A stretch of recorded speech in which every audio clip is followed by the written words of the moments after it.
അപ്പോൾ നെക്സ്റ്റ് ടോപ്പിക്കാണ് സ്പൈറ്റൽ പാറ്റേൺ. എന്താണ് സ്പൈറ്റൽ പാറ്റേൺ എന്ന് നമുക്ക് നോക്കാം. അപ്പോൾ ഈ സ്പൈറ്റൽ പാറ്റേണുമായി റിലേറ്റഡ് ആയിട്ടുള്ള അർബൻ സിറ്റികളെ കുറിച്ചാണ് നമ്മൾ അനലൈസ് ചെയ്യുന്നത്. Spatial disparities have marked the Indian urban scenario. This disparity emerged mainly due to regional disparity. അതായത് സ്പൈറ്റൽ ഡിസ്പാരിറ്റി എന്ന് പറഞ്ഞു കഴിഞ്ഞാൽ ഇന്ത്യൻ നഗരമേഖലയെ അടിസ്ഥാനപ്പെടുത്തിക്കൊണ്ടാണ്. Spatial disparity have marked the Indian urban scenario. Indian നഗരമേഖലയുമായി ബന്ധപ്പെട്ടതാണ് spatial disparity. This disparity emerged mainly due to regional disparity. ഈ ഡിസ്പാരിറ്റിയുടെ ആവിർഭാവം എന്ന് പറയുന്നത് പ്രാദേശികമായിട്ടുള്ള ഡിസ്പാരിറ്റിയിൽ നിന്നാണ് ഈ ഒരു ഡിസ്പാരിറ്റി ഉണ്ടായിട്ടുള്ളത്. Imbalanced population concentration and some time because of the change in the census and definition of urban area. Urban മേഖലയിൽ അതായത് ഇവിടെ ഇംബാലൻസ് പോപ്പുലേഷൻ, അതായത് ബാലൻസ്ഡ് അല്ലാത്ത ജനസംഖ്യയെ തമ്മിൽ താരതമ്യം ചെയ്തുകൊണ്ട് ഒരു അർബൻ ഏരിയയെ കണക്ട് ചെയ്തുകൊണ്ടാണ് ഏത് വരുന്നത്, സ്പൈറ്റൽ ഡിസ്പാരിറ്റി. ഇപ്പോൾ spatial disparity have marked the Indian urban scenario. അതായത് ഇന്ത്യൻ അർബൻ മേഖലയുമായി ബന്ധപ്പെട്ടതാണ് സ്പൈറ്റൽ ഡിസ്പാരിറ്റി. മാത്രമല്ല this disparity emerged mainly due to regional disparity. ഈ ഡിസ്പാരിറ്റി പ്രധാനമായും ഏതുമായിട്ട് ഇതുണ്ട്, ഏതിൻ്റെ ആവിർഭാവമാണ്, റീജിയണൽ ഡിസ്പാരിറ്റിയുടെ ആവിർഭാവമാണ് ഈ സ്പൈറ്റൽ ഡിസ്പാരിറ്റി. മാത്രമല്ല അത് എന്താണ് അവിടെ ചെക്ക് ചെയ്യുന്നത്, അർബൻ ഏരിയാസിലെ പോപ്പുലേഷൻ സെൻസസ് എത്രത്തോളം നിർവചിക്കപ്പെടുന്നുണ്ട് എന്നാണ് അവിടെ പരിശോധിക്കുന്നത്. അതുകൊണ്ട് തന്നെ സ്പൈറ്റൽ ഡിസ്പാരിറ്റിയെ രണ്ട് രീതിയിലാണ് തരംതിരിച്ചിട്ടുള്ളത്. In this context, we need to maintain about two concepts, mainly over-urbanization and sub-urbanization.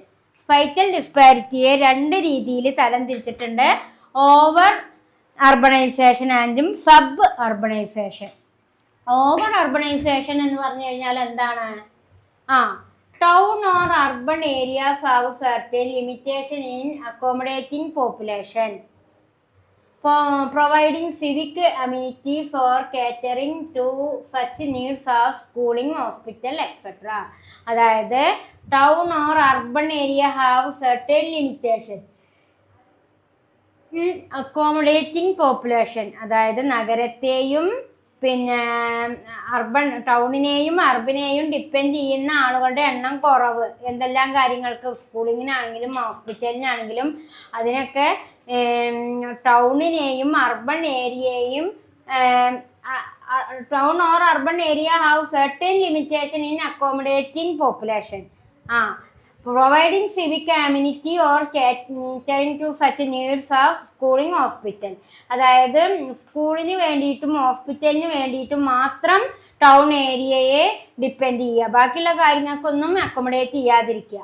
Beyond certain optimum capacity, it become difficult for the town administration to provide facility for the increasing population. Example, Mumbai and Kolkata.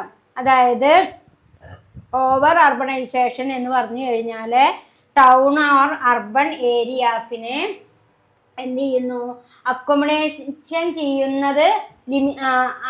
ചെയ്യുന്നുണ്ട്. പക്ഷെ അത് എന്തിനു വേണ്ടിയിട്ട് മാത്രമായിരിക്കും, വിദ്യാഭ്യാസപരവും ആരോഗ്യപരമായ കാര്യങ്ങൾക്ക് വേണ്ടി മാത്രം എന്ത് ചെയ്യാണ്, കൂടുതൽ ഡിപ്പെൻഡ് ചെയ്യുന്നുണ്ട്. മാത്രമല്ല beyond certain optimum capacity it become difficult for the town administration to അതായത് ഒരു നഗരഭരണം ഒരു ടൗൺ അഡ്മിനിസ്ട്രേഷൻ പ്രൊവൈഡ് ചെയ്യുന്നത് വളരെ ഡിഫിക്കൽട്ട് ആയിട്ടായിരിക്കും. കാരണം അവിടെ ഇഷ്ടംപോലെ ഇൻക്രീസിങ് പോപ്പുലേഷൻ ആയിരിക്കും. അതിന് എക്സാമ്പിളാണ് മുംബൈ ആൻഡ് കൊൽക്കത്ത. അപ്പോൾ ഇത്തരത്തിലുള്ള അർബൻ ഏരിയയെയാണ് ഓവർ അർബണൈസേഷൻ എന്ന് പറയുന്നത്. Town or urban area have certain limitation in accommodating population, providing civic amenity or catering to such needs of schooling, hospital. Beyond certain optimum capacity, it become difficult for the town and administration to provide facilities for the increasing population. ഭരണപരമായ കാര്യങ്ങൾക്കൊക്കെ നഗരമേഖലയാണ് അവിടെ provide ചെയ്യുന്നത്. അതുകൊണ്ട് തന്നെ അതിന് example Mumbai and Kolkata. ഇതാണ് over urbanisation. ഇനി sub urbanisation എന്ന് പറഞ്ഞു കഴിഞ്ഞാൽ sub urbanisation closely related to over urbanisation. Over അർബണൈസേഷനുമായി വളരെ അടുത്ത ബന്ധമുള്ളതാണ് ഏത്? Sub urbanisation. For a town is a feature called sub urbanisation when town get over crowd by. അതായത് ഒരുപാട് ആളുകൾ ഓവർ അർബണൈസേഷനുമായി റിലേറ്റഡ് ആണ് സബ് അർബണൈസേഷൻ. മാത്രമല്ല ക്രൗഡഡ് പോപ്പുലേഷൻ എന്ന് പറഞ്ഞാൽ എന്താ? ഒരുപാട് ആളുകൾ തിങ്ങിക്കൂടി അധിവസിക്കുന്ന ഏരിയ, അത്തരത്തിലുള്ള ഏരിയയെയാണ് എന്ത് പറയുന്നത്? Sub urbanisation. It may result in sub urbanisation. അതേപോലെ തന്നെ സബ് അർബണൈസേഷൻ എക്സാമ്പിൾ ആണ് Delhi is a typical example. ഒരുപാട് ആളുകൾ തിങ്ങി നിറഞ്ഞ് ജീവിക്കുന്ന ഒരു സമൂഹത്തെയാണ് സബ് അർബണൈസേഷൻ എന്നറിയാം. സബ് അർബണൈസേഷൻ ഓവർ അർബണൈസേഷനുമായി ക്ലോസ്ലി റിലേറ്റഡ് ആണ്. അതിന് എക്സാമ്പിൾ ആണ് ഡൽഹി.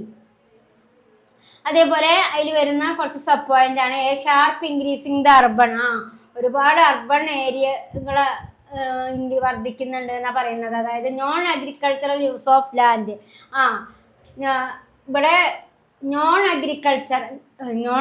അഗ്രികൾച്ചർ അല്ലാതെ ഭൂമി ഉപയോഗിക്കുക, അഗ്രികൾച്ചറിനല്ലാതെ ഭൂമി ഉപയോഗിക്കുന്ന ആളുകളുടെ എണ്ണം വർദ്ധിക്കുക. അതാണ് ഷാർപ്പ് ഇൻക്രീസിങ് ദ അർബൺ എന്ന് പറയുന്നത്.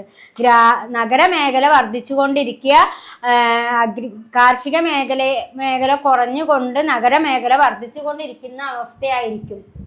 Inclusion of surrounding areas of town within municipal limit.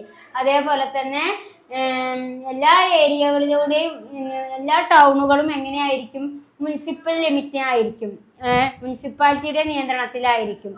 Intensive communication of all type between town and surrounding area. അതേപോലെ തന്നെ എല്ലാവരും തമ്മിൽ ഒരു ഇന്റൻസീവ് കമ്മ്യൂണിക്കേഷൻ ആയിരിക്കും നിലനിൽക്കുക. അപ്പം ഇത്രയും പ്രത്യേകതകൾ നിലനിൽക്കുന്ന ഒരു പാറ്റേണിനെയാണ് എന്ത് പറയുക? സ്പൈറ്റൽ പാറ്റേൺ എന്ന് പറയുക കേട്ടോ. അപ്പോൾ സ്പൈറ്റൽ പാറ്റേൺ രണ്ടെണ്ണാണുള്ളത്. ഓവർ അർബണൈസേഷനും ഉണ്ട്, സബ് അർബണൈസേഷനും ഉണ്ട്. സ്പൈറ്റൽ പാറ്റേൺ എന്ന് പറഞ്ഞാൽ ഇത്രയേ ഉള്ളൂ. അതായത് ഇന്ത്യയിലെ അർബൺ സ്കെനോറിയോ ആയിട്ടുള്ള റീജിയണൽ ഡിസ്പാരിറ്റിയെയാണ് സ്പൈറ്റൽ പാറ്റേൺ എന്നുകൊണ്ട് അർത്ഥമാക്കുന്നത്. അത് രണ്ടെണ്ണമായി തിരിച്ചു. അത് ഏതൊക്കെ എന്നാണ് നമ്മൾ ഓവർ അർബണൈസേഷൻ എക്സാമ്പിൾ മുംബൈയും കൊൽക്കത്തയും, എന്നാൽ സബ് അർബണൈസേഷൻ എക്സാമ്പിൾ ഡൽഹിയാണ്. അപ്പം ഇത്രയും കാര്യങ്ങളാണ് അതിൽ നമുക്ക് വ്യക്തമാക്കാനുള്ളത്. ഇനി നമ്മൾക്ക് പറയാനുള്ളത് growth of town and city. അതായത് സിറ്റികളുടെയും ടൗണുകളുടെയും ഗ്രോത്ത്, വളർച്ചയെ കുറിച്ചാണ് നമുക്ക് പറയാനുള്ളത്. അതെന്തൊക്കെയെന്ന് നമുക്ക് പരിശോധിക്കാം. ഓക്കെ, നെക്സ്റ്റ് ടോപ്പിക്കാണ് the growth of town and cities. അതായത് ടൗണിൻ്റെയും സിറ്റിയുടെയും ഗ്രോത്ത്, വളർച്ചയെക്കുറിച്ചാണ് നമ്മൾ ഇവിടെ പറയുന്നത്. അത് ഏകദേശം ഒരു നല്ലൊരു പാരഗ്രാഫ് ഉണ്ട്, ഞാനതിൽ എഴുതിയിട്ടിട്ടില്ല. അത് ഞാനിങ്ങനെ പറയുകയായിരിക്കും ചെയ്യുക. അപ്പോൾ നന്നായിട്ട് ശ്രദ്ധിക്കുക കേട്ടോ, പറയുന്നത് കേട്ടോളൂ. അതേപോലെ നിങ്ങളുടെ 7ാമത്തെ യൂണിറ്റിലെ പേജ് നമ്പർ 94, 94 പേജിലായിരിക്കും ഈ ടോപ്പിക് ഉണ്ടായിരിക്കുക. The growth of town and city. സിറ്റിയുടെയും ടൗണിൻ്റെയും ഗ്രോത്ത്, വളർച്ച. ശ്രദ്ധിച്ചോളൂ. The growth of urban town did not show a unidirectional progress in India because of the variation in the census definition of urban areas. The number of urban centers declined. അതായത് ഇവിടെ എന്താ പറയുന്നത് നോക്കിക്കോളൂ. The growth of urban town did not show a unidirectional progress in India. ഒരേപോലത്തുള്ള വളർച്ചയായിരുന്നില്ല ആദ്യഘട്ടത്തിൽ നഗരമേഖലകളിൽ ഉണ്ടായിരുന്നത്. ബിക്കോസ് അതിൻ്റെ കാരണം എന്ന് പറയുന്നത് എന്താണ്? Variation in the census definition of urban area of the number of urban centres declined. ആദ്യ കാലഘട്ടത്തിൽ നഗരമേഖലകൾ കുറവായിരുന്നു. അതുകൊണ്ട് ഒരു യുണിക്കലി ഡയറക്ഷൻ ആയിരുന്നില്ല ഉണ്ടായ, ഒരു അൺഡയറക്ഷണലായിട്ടായിരുന്നു വളർച്ച കാണിച്ചിരുന്നത്. The growth of urban town did not show a unidirectional എന്ന് പറഞ്ഞാൽ എന്താണ്, ഒരു നേരിട്ടിട്ടുള്ള ഒരു പ്രോഗ്രസ് ഉണ്ടായിരുന്നില്ല എന്നാണ് പറയുന്നത്. അതിന്റെ കാരണം എന്ന് പറയുന്നത് ഓരോ നഗരങ്ങളും പല സ്ഥലങ്ങളിലാണ് വ്യാപിച്ചിരുന്നത്. പല പല ഭാഗത്ത് ഒരു ഗ്രാമം കഴിഞ്ഞാൽ പിന്നെ ഒരു നഗരം, പിന്നെയും കുറേ ഗ്രാമങ്ങൾ കഴിഞ്ഞാൽ പിന്നൊരു നഗരം, അങ്ങനെ ഒരു എന്താ പറയുക നേരിട്ട് ഒരുമിച്ചിട്ടുള്ള ഒരു വളർച്ച കണ്ടിരുന്നില്ല ആദ്യ കാലഘട്ടത്തിൽ എന്നാണ് പറയുന്നത്. Only 1430 town out of A total of 1940 town exiting in 1901 survived till 1951. 1901 1430 ടൗണുകളാണെങ്കിൽ 1961 അത് 1914 ടൗണുകളായി മാറി. ശ്രദ്ധിക്കുക കേട്ടോ, ഈ നമ്പേഴ്സാണ് ഇവിടെ പ്രധാനം. അതായത് growth of town and city, ഇന്ത്യയുടെ ടൗണിന്റെയും സിറ്റിയുടെയും ഗ്രോത്ത് ആണ് പറയുന്നത്. ഈ പോയിന്റ് ആണ് ടീച്ചർ പറയുന്നത്. Growth of town and cities എന്ന് പറഞ്ഞു കഴിഞ്ഞാല് 1901 1430 1430 ടൗണുകളാണ് ഉണ്ടായിരുന്നതെങ്കിൽ പിന്നീട് 1961 ആയപ്പോഴേക്കും അത് എത്രയായി എന്നാണ് പറയുന്നത്? 1914 മാറി. അപ്പൊ ആ മാറ്റാണ് ഇവിടെ കാണിക്കുന്നത്. മനസ്സിലായോ? ഗ്രോത്ത് എന്ന് പറയുന്നത്, ഇന്ത്യൻ നഗരങ്ങളുടെ ഗ്രോത്ത് എന്ന് പറയുന്നത് 1901 1430 ടൗണുകളാണ് ഉണ്ടായിരുന്നതെങ്കിൽ 1961 എത്രയായി മാറി? 1914 മാറി എന്നാണ് നമുക്ക് ഈ റിപ്പോർട്ടുകൾ മനസ്സിലാക്കി തരുന്നത്. About 480 areas considered as town in 1901 lost their urban status because of the new definition of town in 1951 censuses. 1961 census പ്രകാരം ഏകദേശം ഒരു 480 ഏരിയകളെങ്കിലും 1901 480 ഏരിയകൾ നഗരമേഖലയായി മാറിയിട്ടുണ്ട് എന്നാണ് പറയുന്നത്.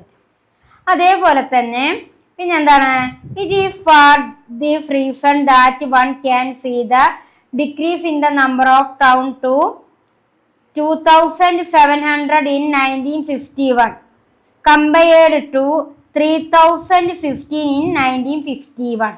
1961 എത്ര നഗരങ്ങളാണ് എന്നാ പറയുന്നത്? 1961 എത്ര നഗരങ്ങൾ ഉണ്ടായിരുന്നു എന്നാണ് പറയുന്നത്? 2700. ഇത് ഇവിടുത്തെ കണക്കാന്ന് പറയാട്ടോ. എന്നാല് 1951 അത് എത്രയാണ് എന്നാ പറയുന്നത്? 3060, 3015. ഈ തോതിലാണ് എവിടെ നഗരത്തിന്റെ വളർച്ച കാണിക്കുന്നത്? ഏതൊക്കെ രാജസ്ഥാൻ പോലെയുള്ള പ്രദേശങ്ങളിൽ.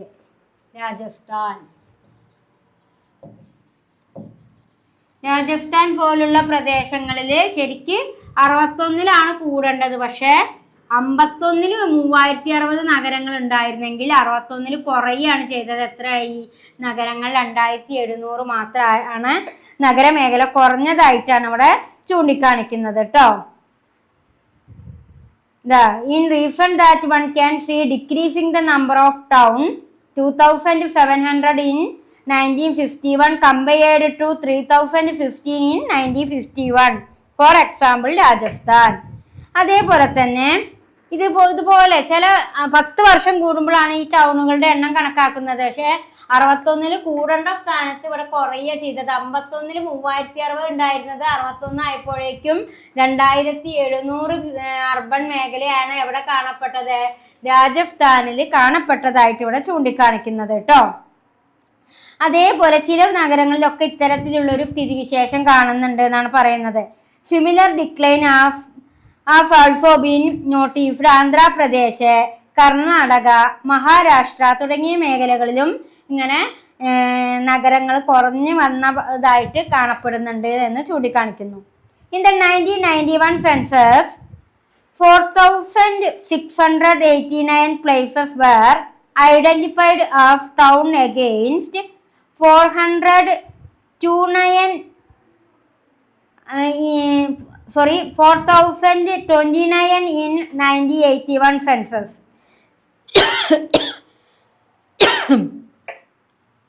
അതേപോലെ തന്നെ ആന്ധ്രാപ്രദേശ്, കർണാടക, മഹാരാഷ്ട്ര തുടങ്ങിയ സ്ഥലങ്ങളിലും ഇതുപോലെ നഗരങ്ങളുടെ എണ്ണം കുറഞ്ഞു വരുന്നതായിട്ട് കാണിക്കുന്നുണ്ട്. 91 4689, 91 4689 ടൗണുകളാണ് ഉണ്ടായിരുന്നതെങ്കിൽ 81 4029. അപ്പോൾ ചില മേഖലകളിൽ ഇപ്പൊ നമ്മൾ രാജസ്ഥാനിൽ കുറയുക ചെയ്തത്, പക്ഷെ ഇവിടെ നമുക്ക് ആന്ധ്രാപ്രദേശിലും കർണാടകയിലും മഹാരാഷ്ട്രയിലെയും മാറ്റം നോക്കുമ്പോൾ നമുക്ക് കൂടിയതായിട്ടാണ് കണക്കാക്കപ്പെടുന്നത് അല്ലേ. അതായത് ആന്ധ്രാപ്രദേശിലും കർണാടകയിലും മഹാരാഷ്ട്രയിലും ടൗണുകളുടെ എണ്ണം കമ്പയർ ചെയ്യുമ്പോൾ 1991 4689 എന്നാൽ 1981 4029 ആണ് അവിടെ രേഖപ്പെടുത്തിയിരിക്കുന്നത്. And then out of the 4689 town 1991 as many 2996 were statutory town and 1693 were censor or non-municipal town against 2758 and 1271 respectively in 1981. അപ്പൊ 1981 റിപ്പോർട്ട് പ്രകാരം 1981 1991 റിപ്പോർട്ട് പ്രകാരം 4689 ടൗണുകളും പിന്നീട് ആ 4689 ടൗണുകൾ 1991 എന്നാൽ പിന്നെ മറ്റുള്ള നഗരം 81 കണക്ക് പ്രകാരം 2996 അതേപോലെ തന്നെ 1693 നോൺ മുനിസിപ്പൽ ടൗണുകളും 2758 ആൻഡ് 1271 ടൗണുകളുമാണ് ഇവിടെ രേഖപ്പെടുത്തിയിട്ടുള്ളത്. ഇതൊന്നൊക്കെ നമുക്ക് മനസ്സിലാകും. ഇതിൽ പ്രത്യേകിച്ചിട്ടൊന്നും പറയുന്നില്ല. ഓരോ സംസ്ഥാനങ്ങളിലും ഓരോ വർഷങ്ങളിലും നഗരങ്ങളുടെ എണ്ണം കൂടിയതും കുറഞ്ഞതുമായി ബന്ധപ്പെട്ട കാര്യങ്ങളാണ് ഇവിടെ ചൂണ്ടിക്കാണിക്കുന്നത് കേട്ടോ.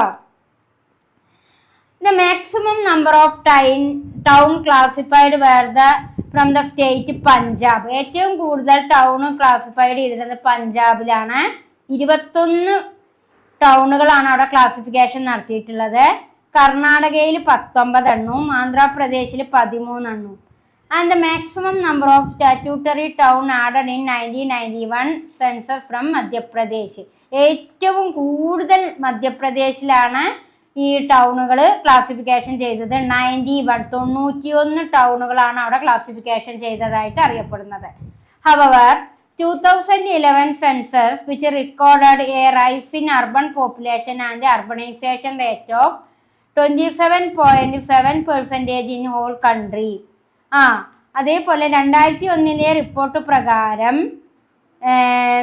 2011 സെൻസസ് പ്രകാരം എന്താ പറയുന്നത്, record rice in urban population and urbanisation rate, അതിന്റെ റേറ്റ് റെക്കോർഡ് ലെവലിൽ എത്തിയിരുന്നു. നഗരവൽക്കരണത്തിന്റെയും ജനസംഖ്യയുടെയും വളർച്ച 27.7% കാണിക്കുന്നത്. പക്ഷെ 2001 2001 27.3%, എന്നാൽ 2011 അത് 31.1% ആയിട്ടാണ് നമുക്ക് കാണിക്കുന്നത്. 2001 എത്രയാണ് 27.7%, 2011 31.1% ആണ് അർബൻ പോപ്പുലേഷന്റെ വളർച്ച കാണിക്കുന്നത് കേട്ടോ.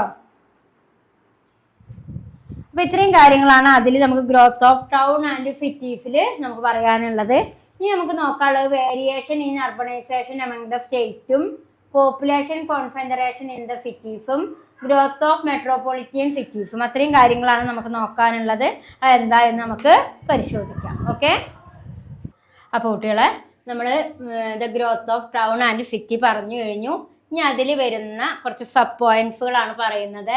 Variation in urbanisation among the state, അതായത് variation in urbanisation among the state, അതായത് സംസ്ഥാനങ്ങൾക്കിടയിലെ നഗരവൽക്കരണത്തിലെ വ്യത്യാസം. Variation in urbanisation among the state എന്ന് പറഞ്ഞാൽ സംസ്ഥാനങ്ങൾക്കിടയിലെ നഗരവൽക്കരണത്തിലെ വ്യത്യാസമാണ് നമ്മളിവിടെ പറയുന്നത്. എന്താണ് സംസ്ഥാനങ്ങൾക്കിടയിലെ നഗരവൽക്കരണത്തിന്റെ വ്യത്യാസം എന്നതുകൊണ്ട് ഇവിടെ അർത്ഥമാക്കുന്നത് എന്ന് നമുക്ക് നോക്കാം. ടീച്ചർ അത് എക്സ്പ്ലെയിൻ ചെയ്ത് എഴുതിയിട്ടില്ല. ടീച്ചർ അത് പോയിന്റ് മാത്രം എഴുതി വെച്ചിട്ടേ ഉള്ളൂ. അപ്പൊ കുട്ടികളെ ഇതൊരു എസ്സേ ക്വസ്റ്റ്യൻ ആണ്. ഇത് growth of town and city എന്നത്, അതായത് ടൗണുകളുടെയും സിറ്റികളുടെയും ഗ്രോത്തിനെ കുറിച്ച് നിങ്ങളോട് ചോദിച്ചു കഴിഞ്ഞാൽ നിങ്ങൾ ആദ്യം അതെന്താന്ന് എഴുതണം. അതിനുശേഷം ഈ 3 പോയിന്റുകൾ എഴുതിയിട്ട് എക്സ്പ്ലെയിൻ ചെയ്യണം. അതിൽ ടീച്ചർ ഇവിടെ പോയിന്റ്സ് മാത്രമേ എഴുതിയിട്ടിട്ടുള്ളൂ. ഇതിലെ കാര്യങ്ങൾ ഞാൻ പറയുകയാവും ചെയ്യുക. അപ്പം നിങ്ങൾ ക്ലാസ് കേൾക്കുമ്പോൾ മെറ്റീരിയലിൽ നോക്കി അത് മനസ്സിലാക്കണം കേട്ടോ. കാരണം അത് അത്രയും എഴുതൽ റിസ്ക് ആണ്. അതുകൊണ്ടാണ് അതവിടെ ഞാൻ പോയിന്റ് മാത്രം എഴുതിയിടാനുള്ള കാരണം. അപ്പം എന്താണ് variation in urbanisation among the state എന്ന് പറഞ്ഞു കഴിഞ്ഞാൽ സ്റ്റേറ്റുകളിലെ നഗരവൽക്കരണത്തിൻ്റെ വേരിയേഷനെ കുറിച്ചാണ് നമ്മളിവിടെ ഡിസ്കഷൻ നടത്താൻ പോകുന്നത്. അത് ശ്രദ്ധിച്ചോളൂ. The pattern of urbanisation among different state in India shows an interesting feature of urban domination in some state. ഇന്ത്യയിലെ വിവിധ സംസ്ഥാനങ്ങളിലെ നഗരവൽക്കരണ രീതി ചില സംസ്ഥാനങ്ങളിലെ നഗര ആധിപത്യത്തിൻ്റെ ഒരു രസകരമായ സവിശേഷതയാണ്. The pattern of urbanisation among different state in India shows an interesting feature of urban domination in some state. ഇന്ത്യയിലെ വിവിധ സംസ്ഥാനങ്ങളിലെ നഗരവൽക്കരണ രീതിയെ ചില സംസ്ഥാനങ്ങളിലെ നഗരാധിപത്യത്തിന് ഒരു രസകരമായ സവിശേഷതയാണ് കാണിക്കുന്നത്. ഇപ്പം ഇന്ത്യയിലെ നഗരങ്ങളെ കുറിച്ച് പറയുകയാണെങ്കിൽ ഇന്ത്യൻ സംസ്ഥാനങ്ങളിലെ ഓരോ നഗരങ്ങളും രസകരമായിട്ടുള്ള കാര്യങ്ങൾ, ഇൻട്രസ്റ്റിംഗ് ആയിട്ടുള്ള കാര്യങ്ങളാണ് വ്യക്തമാക്കുന്നത്. 5 state namely Maharashtra, Uttar Pradesh, Tamil Nadu, west Bengal, Andhra Pradesh all together accounted for 56% in 1951 to 55% 1971. Altogether accounted for 55% in 1971 of the total urban population of India. അതായത് മഹാരാഷ്ട്ര, ഉത്തർപ്രദേശ്, തമിഴ്നാട്, പശ്ചിമ ബംഗാൾ, ആന്ധ്രാപ്രദേശ് എന്നീ 5 സംസ്ഥാനങ്ങൾ ഇന്ത്യയിലെ മൊത്തം നഗര ജനസംഖ്യയുടെ 56% 1961 മുതൽ 55% 1971 വരെ ആയിരുന്നു. അപ്പോൾ കുട്ടികൾ ഇവിടെ പറയുന്നത് ഇന്ത്യയിലെ പ്രധാനപ്പെട്ട സംസ്ഥാനങ്ങളായ മഹാരാഷ്ട്രയിലും ഉത്തർപ്രദേശിലും തമിഴ്നാടിലും വെസ്റ്റ് ബംഗാളിലും ആന്ധ്രാപ്രദേശിലും നഗര പോപ്പുലേഷൻ എന്ന് പറയുന്നത് 1961 56%, 56%, 1971 1971 55% എന്നാണ് ഇവിടെ ചൂണ്ടിക്കാണിക്കുന്നത്. അതേപോലെ തന്നെ in contrast the 6 state of Odisha, Haryana, Assam, Jammu and Kashmir, Himachal Pradesh, Nagaland account for 5% in 1951 to 5.5% in 1971 of total urban population of India. അതേപോലെ തന്നെ പിന്നീട് ഇവിടെ പറയാണ് ഒഡീഷ, ഹരിയാന, ആസാം, അതേപോലെ തന്നെ മേഘാലയ, ജമ്മു കാശ്മീർ എന്നീ 6 സംസ്ഥാനങ്ങളിൽ നിന്ന് വ്യത്യസ്തമായി ഇന്ത്യയിലെ മൊത്തം നഗര ജനസംഖ്യയുടെ 5% 61-ലും 5.5% 1971 കണക്കാക്കപ്പെടുന്നു. അപ്പോൾ ഓരോ അതായത് 10 വർഷം നമ്മളിവിടെ കണക്കാക്കുന്നത് എങ്ങനെയാണ്? 1971 റിപ്പോർട്ടും അതേപോലെ തന്നെ 1961 റിപ്പോർട്ടും തമ്മിൽ കമ്പയർ ചെയ്യാണ് ചെയ്യുന്നത്. അപ്പൊ ആദ്യത്തെ രീതിയിൽ ടീച്ചർ പറഞ്ഞു തന്നു, ഉത്തർപ്രദേശ്, തമിഴ്നാട്, വെസ്റ്റ് ബംഗാൾ, ആന്ധ്രാപ്രദേശ് എന്നിവിടങ്ങളിൽ 1961 56% ആണെങ്കിൽ 71 55% നഗര പോപ്പുലേഷൻ എന്ന് പറഞ്ഞു തന്നു. കൂടാതെ ഒഡീഷ, ഹരിയാന, ആസാം, ജമ്മു ആൻഡ് കാശ്മീര്, ഹിമാചൽ പ്രദേശ്, നാഗാലാൻഡ് തുടങ്ങിയ സ്ഥലങ്ങളില് 61 5%, 71 5.5% ടോട്ടൽ അർബൻ പോപ്പുലേഷൻ ആയിട്ട് ഇവിടെ ചൂണ്ടിക്കാണിക്കുന്നത്. ഓക്കെ, അതിനുശേഷം പിന്നീട് എന്താ പറയുന്നത്? In 1991 census some of the state having a higher population of the urban population to the total population than the national average of 25.72% were Maharashtra. അതേപോലെ പിന്നീട് എന്താ ഇവിടെ പറയുന്നത്? 1991 സെൻസസ് പ്രകാരം of the state having a higher population of urban population to the total population than the national average 25.72% were Maharashtra.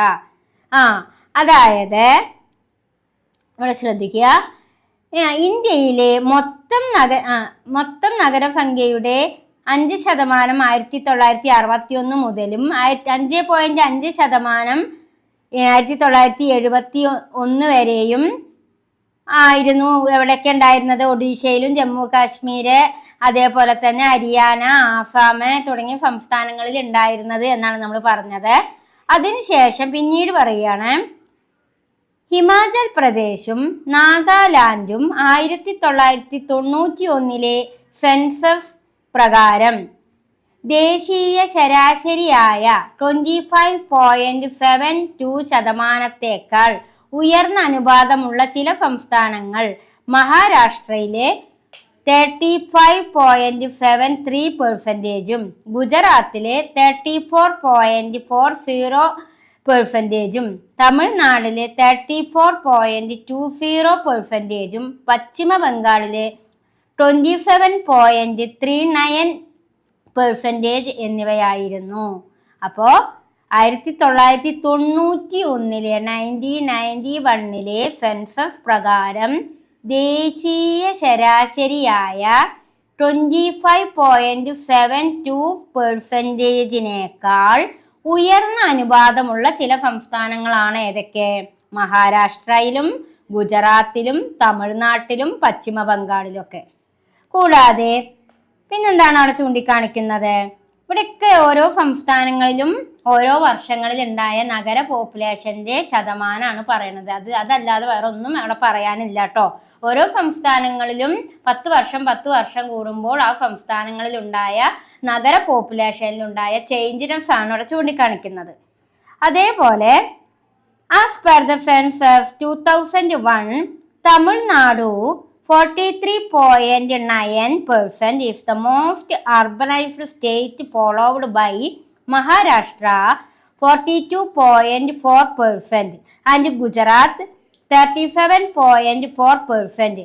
2001 report പ്രകാരം തമിഴ്നാട്ടിലെ urban population എന്ന് പറയുന്നത് 43.9%, അതേപോലെ തന്നെ മഹാരാഷ്ട്രയിലെ നഗര പോപ്പുലേഷൻ എന്ന് പറയുന്നത് 42.4%, ഗുജറാത്തിലെ നഗര പോപ്പുലേഷൻ എന്ന് പറയുന്നത് 37.4%മാണ് 2001 റിപ്പോർട്ട് പ്രകാരം. ഓരോ വർഷത്തെയും 10 വർഷം കൂടുമ്പോഴും സംസ്ഥാനങ്ങളിലെ നഗര പോപ്പുലേഷനിൽ വന്ന ചേഞ്ചസ് ആണ് നമ്മൾ ചൂണ്ടിക്കാണിച്ചത്. Himachal Pradesh is the least urbanised state. This shows that the urban domination in some states continues to exist even at the beginning of 21st century. 21-ാം നൂറ്റാണ്ടിന്റെ ആരംഭത്തിലും ചില സംസ്ഥാനങ്ങളിൽ നഗരാധിപത്യം നിലനിൽക്കുന്നുണ്ടെന്ന് ഇവ കാണിക്കുന്നു. ഇപ്പൊ 21st സെഞ്ചുറി പറഞ്ഞാൽ എന്താ? 21-ാം നൂറ്റാണ്ടിന്റെ ആരംഭത്തിലും ചില സംസ്ഥാനങ്ങളിൽ നഗരവൽക്കരണം അഥവാ നഗരാധിപത്യം നിലനിൽക്കുന്നുണ്ടെന്ന് കാണിക്കുന്നുണ്ട്. ഇതാണ് ഫസ്റ്റ് ഈ ഒരു growth of town and cities എന്ന ആ ഭാഗത്തിൽ വരുന്ന നഗരവൽക്കരണത്തിന്റെ വേരിയേഷൻ പറയുന്നത്. ഇത്രയേ ഉള്ളൂ. ഓരോ സംസ്ഥാനങ്ങളിലും 10 വർഷം കൂടുമ്പോൾ നഗരത്തിന്റെ എണ്ണം, നഗരവൽക്കരണം മാറിക്കൊണ്ടിരിക്കുക എന്നുള്ള ആ കണക്കാണ് ഈ ഒരു പോയിന്റിലൂടെ പറയുന്നത് കേട്ടോ. അടുത്തത് നമുക്ക് രണ്ടാമത്തെ പോയിന്റിലേക്ക് കടക്കാം. രണ്ടാമത്തെ പോയിന്റ് എന്താ നോക്കൂ. Population concentration in the cities. അതായത് നഗരത്തിലെ ജനസംഖ്യാ കേന്ദ്രീകരണം. കോൺസെൻട്രേഷൻ എന്ന് പറഞ്ഞാൽ എന്താ? കേന്ദ്രീകരിക്കുക. എവിടെ? സിറ്റീസിൽ. ഇപ്പൊ നഗരത്തിലെ ജനസംഖ്യ കേന്ദ്രീകരണത്തെ കുറിച്ചാണ് നമ്മൾ ഇവിടുത്തെ അടുത്ത പോയിന്റിലൂടെ പറയുന്നത് കേട്ടോ. The population in the large urbans. ഈ പോയിന്റ് ആണ് കേട്ടോ ടീച്ചർ പറയുന്നത്. Population concentration in the cities. നഗരത്തിലെ ജനസംഖ്യ കേന്ദ്രീകരണം എന്താ എന്നാണ് ഇവിടെ വ്യക്തമാക്കുന്നത്. ശ്രദ്ധിച്ചോളൂ. The population in the larger urban centers 1 lakh or more have constantly been growing in India. ഇന്ത്യയിലെ വലിയ നഗരങ്ങളിൽ 1 lakh അതിൽ കൂടുതലും ജനസംഖ്യ നിരന്തരം വർദ്ധിച്ചു കൊണ്ടിരിക്കുകയാണ്. ഇന്ത്യയിലെ ഓരോ വലിയ നഗരങ്ങളിലും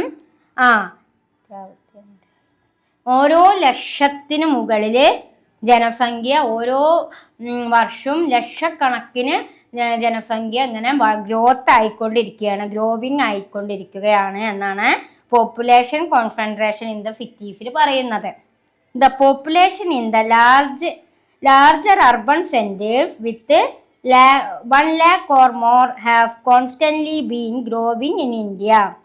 ഇന്ത്യയിലെ വലിയ നഗരങ്ങളിൽ 1 lakh അതിൽ കൂടുതലോ ജനസംഖ്യ വർദ്ധിച്ചു കൊണ്ടിരിക്കുകയാണ്. In 1981, more than 6% of the urban population in India lived in its category of city. 1981 ഇന്ത്യയിലെ നഗര ജനസംഖ്യയുടെ 60% ഈ വിഭാഗത്തിലുള്ള നഗരങ്ങളിലാണ് താമസിച്ചിരുന്നത്.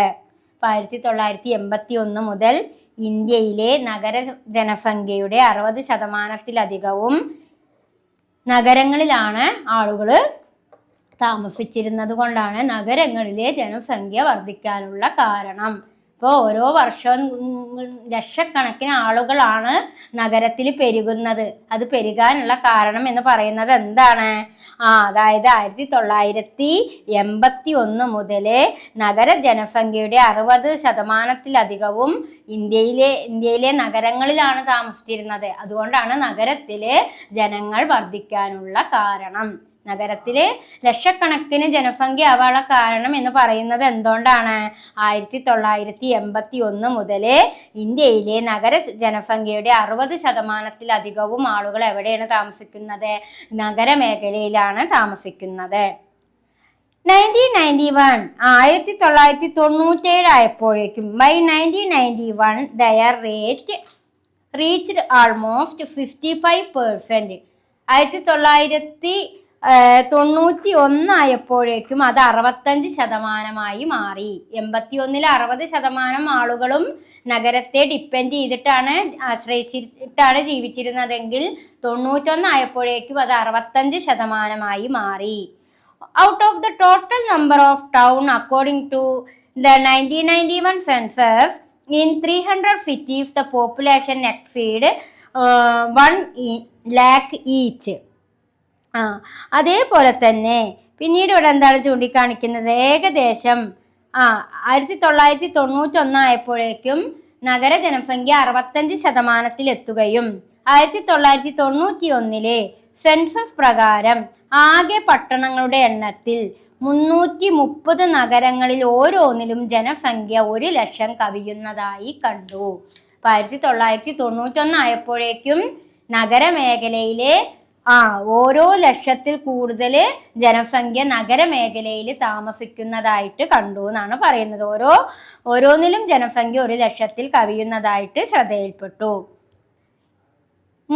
മാത്രല്ല 300 അതേപോലെ തന്നെ these 300 urban agglomeration cities amount for 54.89% of the urban population of the country.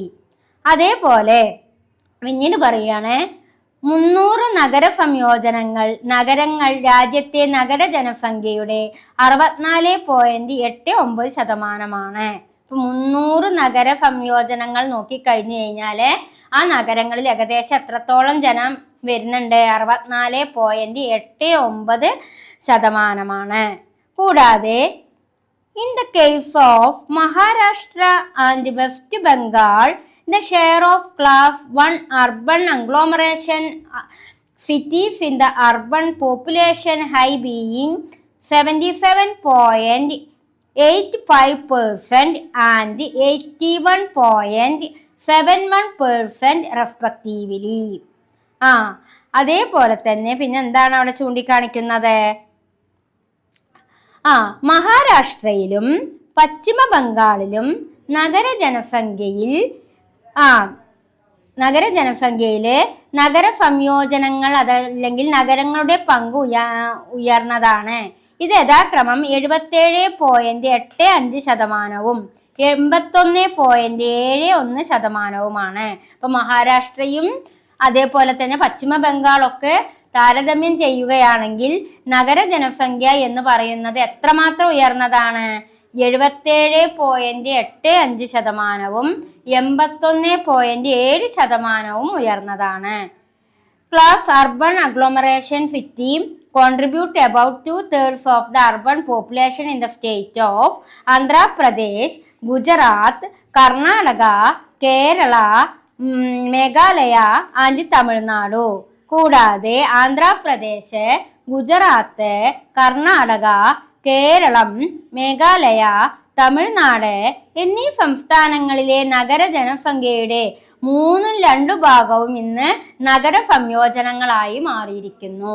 അപ്പൊ ഇന്ന് നഗര ജനസംഖ്യ ഏറ്റവും കൂടുതലുള്ള സംസ്ഥാനങ്ങളായിട്ട് കണക്കാക്കപ്പെടുന്നത് എവിടൊക്കെയാണ്? മഹാരാഷ്ട്ര ഉണ്ട്, അതേപോലെ തന്നെ വെസ്റ്റ് ബംഗാൾ ഉണ്ട്, അതേപോലെ തന്നെ പിന്നെ ഏതൊക്കെയുണ്ട് അർബൻ പോപ്പുലേഷൻ വർദ്ധിക്കുന്നത്? ആന്ധ്രാപ്രദേശ്, ഗുജറാത്ത്, കർണാടക, കേരള, മേഘാലയ, തമിഴ്നാടു ഈ പ്രദേശങ്ങളിലൊക്കെ നഗര ജനസംഖ്യ വർദ്ധിച്ചു കൊണ്ടിരിക്കുകയാണ് എന്നാണ് ഇവിടെ പറയുന്നത്. അതാണ് നഗരത്തിലെ ജനങ്ങൾ വർദ്ധിച്ചു കൊണ്ടിരിക്കുകയാണ്. ഓരോ വർഷം തോറും ലക്ഷക്കണക്കിന്, അതായത് 1,00,000 മുകളിലാണ് ഓരോ വർഷവും, അല്ലെങ്കിൽ സെൻസസ് എടുക്കുന്ന 10 വർഷം കൂടുമ്പോൾ സെൻസസ് എടുക്കുമ്പോൾ നമുക്കത് മനസ്സിലാവും.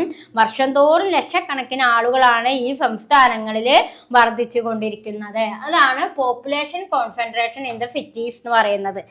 അടുത്തതാണ് നമുക്ക് എടുക്കാനുള്ളത് growth of metropolitan cities. Metropolitan നഗരങ്ങളുടെ വളർച്ച.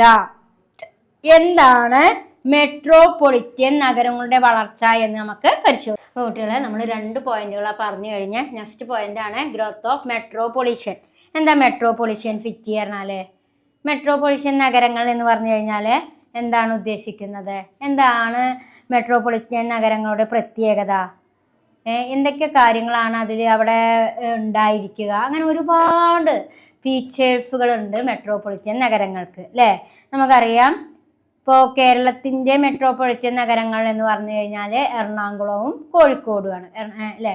കൊച്ചിയും കോഴിക്കോടുമാണ്. അതേപോലെ ഇന്ത്യയിൽ ഒരുപാട് മെട്രോപൊളിറ്റൻ നഗരങ്ങളുണ്ട്. ഡൽഹി, മുംബൈ, അതേപോലെ തന്നെ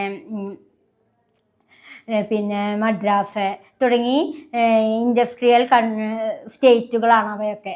അപ്പോൾ അതുകൊണ്ട് തന്നെ വളരെയധികം വ്യവസായ സ്ഥാപനങ്ങളും ജോലി സാധ്യതകളും ഒക്കെ എഡ്യൂക്കേഷണൽ ഫെസിലിറ്റികളും അങ്ങനെ തിരക്ക് പിടിച്ച ജനജീവിതം ഒരുപാട് വ്യാപിച്ചു കിടക്കുന്ന ഒരു മേഖലയെയാണ് നമ്മൾ മെട്രോപൊളിറ്റൻ നഗരങ്ങൾ എന്ന് പറയുക അല്ലേ.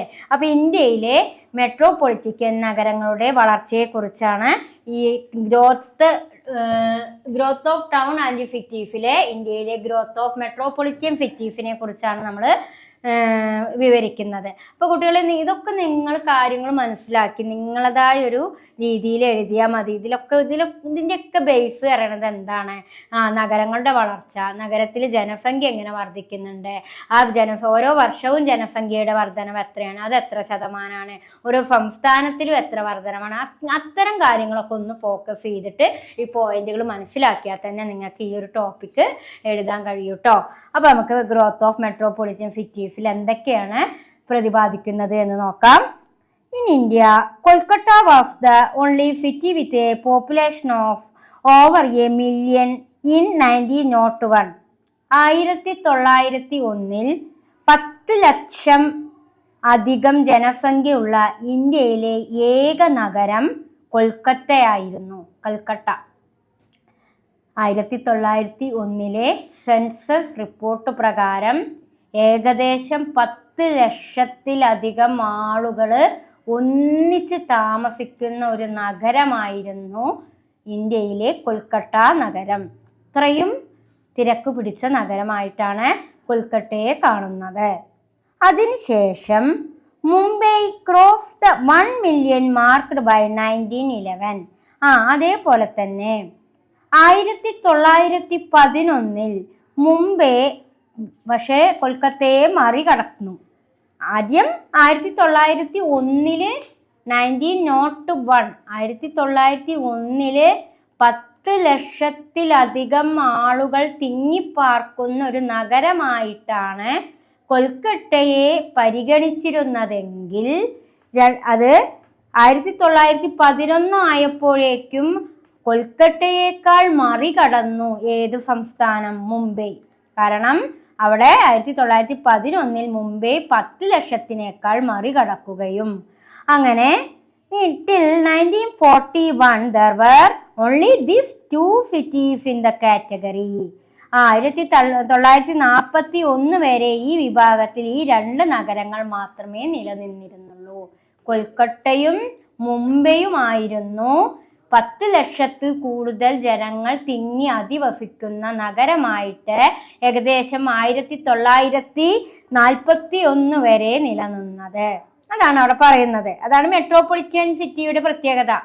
ഒരുപാട് ജനങ്ങൾ തിങ്ങിപ്പാർക്കുന്ന നഗരത്തെയാണ് മെട്രോപൊളിറ്റൻ നഗരം എന്ന് പറയുക. അത് ആദ്യഘട്ടത്തിൽ 1901 കൊൽക്കട്ടയായിരുന്നെങ്കിൽ 1911 മുംബൈ നഗരം. എന്നാൽ 1941 ആയപ്പോഴേക്കും ഈ 2 നഗരത്തെയും മറികടക്കാൻ മറ്റൊരു നഗരം ഉണ്ടായിരുന്നില്ല എന്നാണ് ഇവിടെ ചൂണ്ടിക്കാണിക്കുന്നത്. അതായത് with a population of over 1 million, Delhi, Chennai and Hyderabad entered into his category by 1951. 1951 Delhi, Chennai, Hyderabad ഈ വിഭാഗത്തിലേക്ക് പ്രവേശിക്കുകയും പിന്നീട് 10 ലക്ഷത്തിന്റെ മുകളിൽ ആളുകൾ ഒന്നിച്ച് തിങ്ങിപ്പാർക്കുമ്പോഴേ മെട്രോപൊളിറ്റൻ നഗരമാവുള്ളൂ. ആദ്യ സ്റ്റേജിൽ ഏത് സ്റ്റേറ്റ് ആയിരുന്നു? കൊൽക്കട്ട നഗരമായിരുന്നു. പിന്നെ മുംബൈ ആയി. അതിനുശേഷം 1951 ആയപ്പോഴേക്കും ഡൽഹി, ചെന്നൈ, ഹൈദരാബാദ് തുടങ്ങിയ പ്രദേശങ്ങൾ എന്തായി മാറി? മെട്രോപൊളിറ്റൻ നഗരങ്ങളായി മാറി. അതിനുശേഷം അഹമ്മദാബാദ് ആൻഡ് ബാംഗ്ലൂർ ബൈ 1951. 1961 ആയപ്പോഴേക്കും അഹമ്മദാബാദും ബാംഗ്ലൂരും ഈ ഒരു നഗരത്തിന്റെ ഈ തിരക്ക് പിടിച്ച നഗരങ്ങളെ പോലെ ആയിത്തീർന്നു. അതിനുശേഷം കാൺപൂർ ആൻഡ് പൂനെ ബൈ 1971. 1971 ആയപ്പോഴേക്കും കാൺപൂരും പൂനെയും മെട്രോപൊളിറ്റൻ നഗരത്തിലേക്ക് എത്തി. അതിനുശേഷം 1981 1981 cross the 1 million mark, bringing the number of million plus cities up to 12. അപ്പൊ 1981 ആയപ്പോഴേക്കും ലക്നൗ, നാഗപൂർ, ജയപ്പൂർ എന്നിവ 10 ലക്ഷം കവിഞ്ഞു. അങ്ങനെ ദശലക്ഷത്തിലധികം നഗരങ്ങളുടെ എണ്ണം 12ആയി. അപ്പോൾ മെട്രോപൊളിറ്റൻ നഗരങ്ങൾ പിന്നീട് 1991 ആയപ്പോഴേക്കും മെട്രോപൊളിറ്റൻ നഗരങ്ങൾ എത്ര എണ്ണമായി മാറി? 12 എണ്ണമായി മാറി. ആദ്യം ഏതായിരുന്നു? കൊൽക്കത്ത, പിന്നെ മുംബൈ. അതിനുശേഷം മെട്രോപൊളിറ്റൻ നഗരങ്ങളായി മാറിയത് ഡൽഹി, ചെന്നൈ, ഹൈദരാബാദ്. അതിനുശേഷം അഹമ്മദാബാദ്, ബാംഗ്ലൂര്. അതിനുശേഷം കാൺപൂര്, പൂനെ. അത് കഴിഞ്ഞാൽ ലക്നൗ, നാഗപ്പൂർ, ജയ്പൂർ. ഇത്രയും സിറ്റികൾ ഏകദേശം 1981 ആയപ്പോഴേക്കും 1981 ആയപ്പോഴേക്കും 12 ഇന്ത്യയിലെ 12 സ്റ്റേറ്റുകൾ മെട്രോപൊളിറ്റൻ സിറ്റികളായി മാറി. കൂടാതെ at the time of 1991 census enumeration there were 23 metropolitan agglomeration cities with a population of more than million each. അതേപോലെ തന്നെ പിന്നെന്താണ് ഇവിടെ ഉദ്ദേശിക്കുന്നത്? അതായത് 1991 സെൻസസ് സമയത്ത് 1 ദശലക്ഷത്തിലധികം ജനസംഖ്യയുള്ള 23 മെട്രോപൊളിറ്റൻ അഗ്ലോമറേഷനുകൾ ഉണ്ടായിരുന്നു. അങ്ങനെ 1991 ആയപ്പോഴേക്കും 23 മെട്രോപൊളിറ്റൻ നഗരങ്ങൾ. എത്ര ലക്ഷത്തിലധികം? അതായത് 1991 ആയപ്പോഴേക്കും ദശലക്ഷത്തിലധികം നഗരങ്ങൾ ഉണ്ടായ അധികമുള്ള നഗരങ്ങളായിട്ട് എത്ര സംസ്ഥാനങ്ങൾ ഉണ്ടായി? 23 സംസ്ഥാനങ്ങൾ ഉണ്ടായി എന്നാണ് ഇവിടെ ചൂണ്ടിക്കാണിക്കുന്നത്. ജനസംഖ്യയുടെ 23 മെട്രോപൊളിറ്റൻ ഉണ്ടായി. അതേപോലെ തന്നെ its number has been increased to 35 at the time of 21 census. 2001 census പ്രകാരം അതിന്റെ എണ്ണം വീണ്ടും 35 വർദ്ധിച്ചു. അപ്പൊ കുട്ടികളിവിടെ നിങ്ങൾ ശ്രദ്ധിക്കണം കേട്ടോ. 1981 12 സംസ്ഥാനങ്ങളായിരുന്നു മെട്രോപൊളിറ്റൻ നഗരങ്ങൾ ഉണ്ടായിരുന്നതെങ്കിൽ 91 ആയപ്പോഴേക്കും അത് 23 സംസ്ഥാനങ്ങളായി മെട്രോപൊളിറ്റൻ നഗരങ്ങള്. എന്നാൽ 2001 ആയപ്പോഴേക്കും മെട്രോപൊളിറ്റൻ നഗരങ്ങൾ 35 എണ്ണമായിട്ട് വർദ്ധിച്ചു എന്നാണ് പറയുന്നത്. Its number has been increased to 35 at the time of 2001 census. 2001 report പ്രകാരം ഏകദേശം 35 മെട്രോപൊളിറ്റൻ നഗരങ്ങൾ ഇന്ത്യയിൽ ഉയർന്നു വന്നു. At the time of 1981 census, 25% of the total urban population was concentrated in the million plus cities. അതേപോലെ തന്നെ പിന്നീട് പറയാണ് 1981 സെൻസസ് സമയത്ത് മൊത്തം നഗര ജനസംഖ്യയുടെ 25% ദശലക്ഷത്തിലധികം നഗരങ്ങളിലാണ് കേന്ദ്രീകരിച്ചിരുന്നത്. അപ്പോൾ 1981 സെൻസസ് സമയത്ത് മൊത്തം നഗര ജനസംഖ്യയുടെ 25% ദശലക്ഷത്തിലധികം നഗര കേന്ദ്രങ്ങളെ ആശ്രയിച്ചാണ് നിലനിന്നിരുന്നത്. 1991 ആയപ്പോഴേക്കും ഇത് 32.54% ആവുകയും അങ്ങനെ 1991 ഈ നഗരങ്ങൾ രാജ്യത്തിലെ നഗര ജനസംഖ്യയുടെ ഏകദേശം 1/3 ഭാഗവും ഈ നഗരങ്ങളിലാണ് ഏറ്റവും കൂടുതൽ ജനങ്ങൾ ഉണ്ടായിരുന്നത്. മൊത്തം ജനസംഖ്യയുടെ 1/12 ഭാഗവും എവിടെയായിരുന്നു? നഗരങ്ങളെ കേന്ദ്രീകരിച്ചാണ് താമസിച്ചിരുന്നത് എന്നാണ് ചൂണ്ടിക്കാണിക്കുന്നത് കേട്ടോ. അപ്പോൾ കുട്ടികളെ ഇവിടെ ഇത്രേ ഉദ്ദേശിക്കുന്നുള്ളൂ. മെട്രോപൊളിറ്റൻ നഗരങ്ങൾ ഓരോ കാലഘട്ടത്തിലും, അതായത് 1901 എത്ര മെട്രോപൊളിറ്റൻ നഗരങ്ങളുണ്ട്, 1911, അതിനുശേഷം 1951, 61, 81, 91, അതിൽ ഈ കാലഘട്ടത്തിലൊക്കെ എത്ര നഗര മെട്രോപൊളിറ്റൻ സിറ്റികൾ ഇവിടെ നിലവിൽ വന്നു, അതിൻ്റെ എണ്ണമാണ് നമ്മൾ പറഞ്ഞത്. 2001 ആയപ്പോഴേക്കും 35 മെട്രോപൊളിറ്റൻ സിറ്റികളാണ് ഉണ്ടായത്.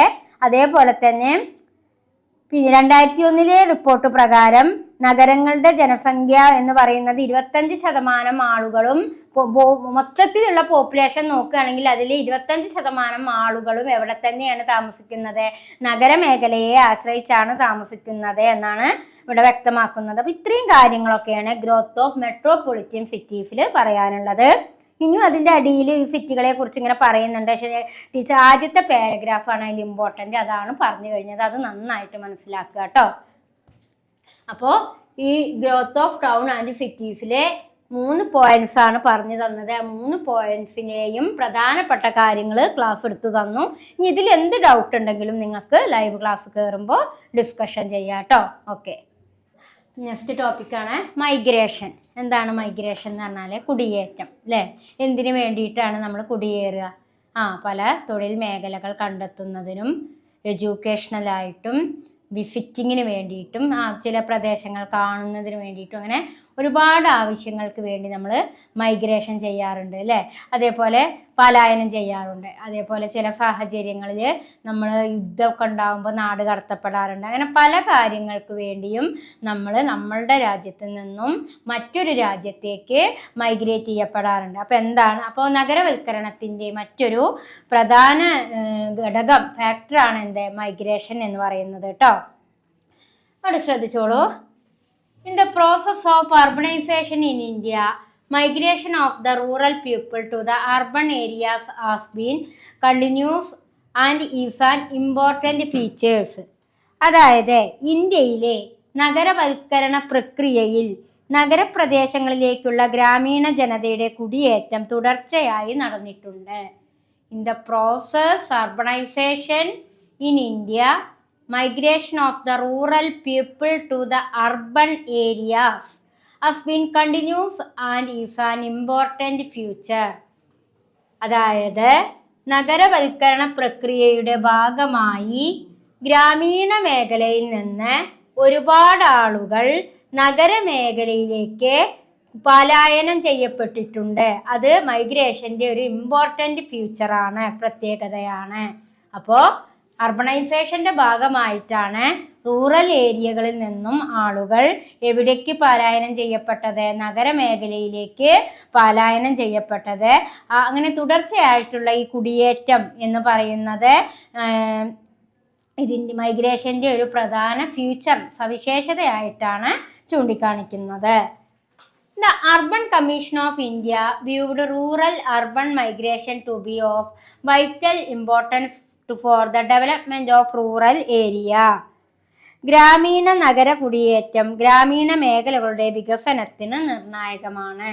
ഇപ്പൊ ഗ്രാമീണ മേഖലയിൽ നിന്നും ആളുകൾ നഗരമേഖലയിലേക്ക് കുടിയേറുമ്പോൾ അത് ഗ്രാമത്തിന്റെ ഡെവലപ്മെന്റിനും, ഡെവലപ്മെന്റ് ഓഫ് റൂറൽ ഏരിയ, ഗ്രാമത്തിലെ ജനങ്ങൾ നഗരത്തിലേക്ക് കുടിയേറ്റപ്പെടുമ്പോൾ, മൈഗ്രേഷൻ ചെയ്യപ്പെടുമ്പോൾ അത് ഗ്രാമങ്ങളുടെ വികസനത്തിനും കാരണമാകാറുണ്ട്. ഇപ്പൊ ഗ്രാമത്തിലെ ജനങ്ങള് നഗരത്തിലേക്ക് കുടിയേറുമ്പോൾ അത് ആ ഒരു കുടിയേറ്റമാണ് എവിടെ പ്രതിഫലിക്കുന്ന? ഗ്രാമമേഖലകളുടെ വികസനത്തിന് കാരണമാകുന്നത്. നമുക്കറിയാം, മലയാളികളെ സംബന്ധിച്ച് മലയാളികൾ പോകാത്തൊരിടവുമില്ല. അത് മാത്രമല്ല, ഇന്ന് നമ്മളുടെ കേരളത്തെ സംബന്ധിച്ച് കേരളത്തിലുള്ള 3/4 ജനങ്ങളും വിദേശത്താണ്. പക്ഷേ കേരളത്തിലെ ഗ്രാമീണ മേഖലകളെ കണ്ടു കഴിഞ്ഞാൽ നമ്മൾ അതിശയമായി തീരും. കാരണം അത്രയധികം വീടുകളും കാര്യങ്ങളൊക്കെ, ഫെസിലിറ്റികളൊക്കെ വളരെ മാറ്റം ഉണ്ടായിട്ടുണ്ട്. അതിൻ്റെ കാരണം എന്ന് പറയുന്നത് എന്തുകൊണ്ടാണ്? പൊതുവേ ഈ കേരളത്തിലുള്ള ആളുകളൊക്കെ വിദേശത്ത് പോയി ജോലി ചെയ്യുന്നത് കൊണ്ടാണ് ഈ ഗ്രാമീണ മേഖലയിലും ഇത്ര അധികം മാറ്റം ഉണ്ടാവാനുള്ള കാരണം. ഗ്രാമീണ മേഖലയിൽ വികസനം കാണപ്പെടാനുള്ള കാരണം എന്താന്ന് ചോദിച്ചു കഴിഞ്ഞാൽ, ഇവിടെയുള്ള ആളുകൾ വിദേശത്ത് പോയി മൈഗ്രേഷൻ ചെയ്യുന്നു, കുടിയേറുന്നു. അങ്ങനെ കുടിയേറി തൊഴിൽ കണ്ടെത്തുന്നു. അങ്ങനെ ആ തൊഴിലിൻ്റെ വളർച്ചയിലൂടെ അവരുടെ ഗ്രാമങ്ങളിലും ആ മാറ്റം, ഡെവലപ്മെൻറ്റും പ്രകടമാകുന്നുണ്ട് എന്നാണ് അവിടെ ചൂണ്ടിക്കാണിക്കുന്നത്. And then the commission again points out that besides releasing the surplus laborers from the rural area for the landless laborers, Harijan and Adivasis. The cities provide the opportunity which are enshrined in our constitution. അതേപോലെ തന്നെ enshrined in our constitution. അതേപോലെ തന്നെ പിന്നീട് പറയണേ, Indian urban കമ്മീഷന്റെ വീക്ഷണപ്രകാരം ഭൂരഹിത തൊഴിലാളികളും ഹരിജനങ്ങളും ആദിവാസികളും ഗ്രാമപ്രദേശങ്ങളിൽ നിന്നുള്ള അധിക തൊഴിലുകളെ മോചിപ്പിക്കുന്നതിനു പുറമെ അവർ നഗരങ്ങളിലേക്ക് എത്തിപ്പെട്ടതിനാൽ അത് ഭരണഘടന ഉൾപ്പെടുത്തിയിരിക്കുന്ന അവസരങ്ങളും നൽകുന്നു എന്ന് കമ്മീഷൻ വീണ്ടും ചൂണ്ടിക്കാണിക്കുന്നു. അപ്പോൾ ഗ്രാമീണ മേഖലയിലെ ഭൂമിയില്ലാത്ത ലാൻഡ്ലെസ് ലേബേഴ്സ് എന്ന് പറഞ്ഞാൽ ഭൂമിയില്ലാത്ത തൊഴിലാളികളും ഹരിജനങ്ങളും ആദിവാസികളും തൊഴിലവസരങ്ങൾ തേടി പുറത്തേക്ക് പോകുന്നത് അവർക്ക് കൂടുതൽ തൊഴിലവസരങ്ങൾ നൽകണമെന്ന് ഭരണഘടന ഉറപ്പു നൽകുന്നുണ്ട്. അപ്പോൾ ഭൂമിയില്ലാത്ത ലാൻഡ്ലെസ് ലേബേഴ്സിനും ഹരിജനങ്ങൾക്കും ആദിവാസികൾക്കും സിറ്റി പറഞ്ഞ ടൗൺ എന്ത് പ്രൊവൈഡ് ചെയ്യണം എന്നാ പറയുന്നത്, ഓപ്പർച്യൂണിറ്റീസ് പറഞ്ഞാൽ തൊഴിലവസരങ്ങൾ പ്രൊവൈഡ് ചെയ്യണമെന്ന് ഭരണഘടന ഉറപ്പു നൽകുന്നുണ്ട്.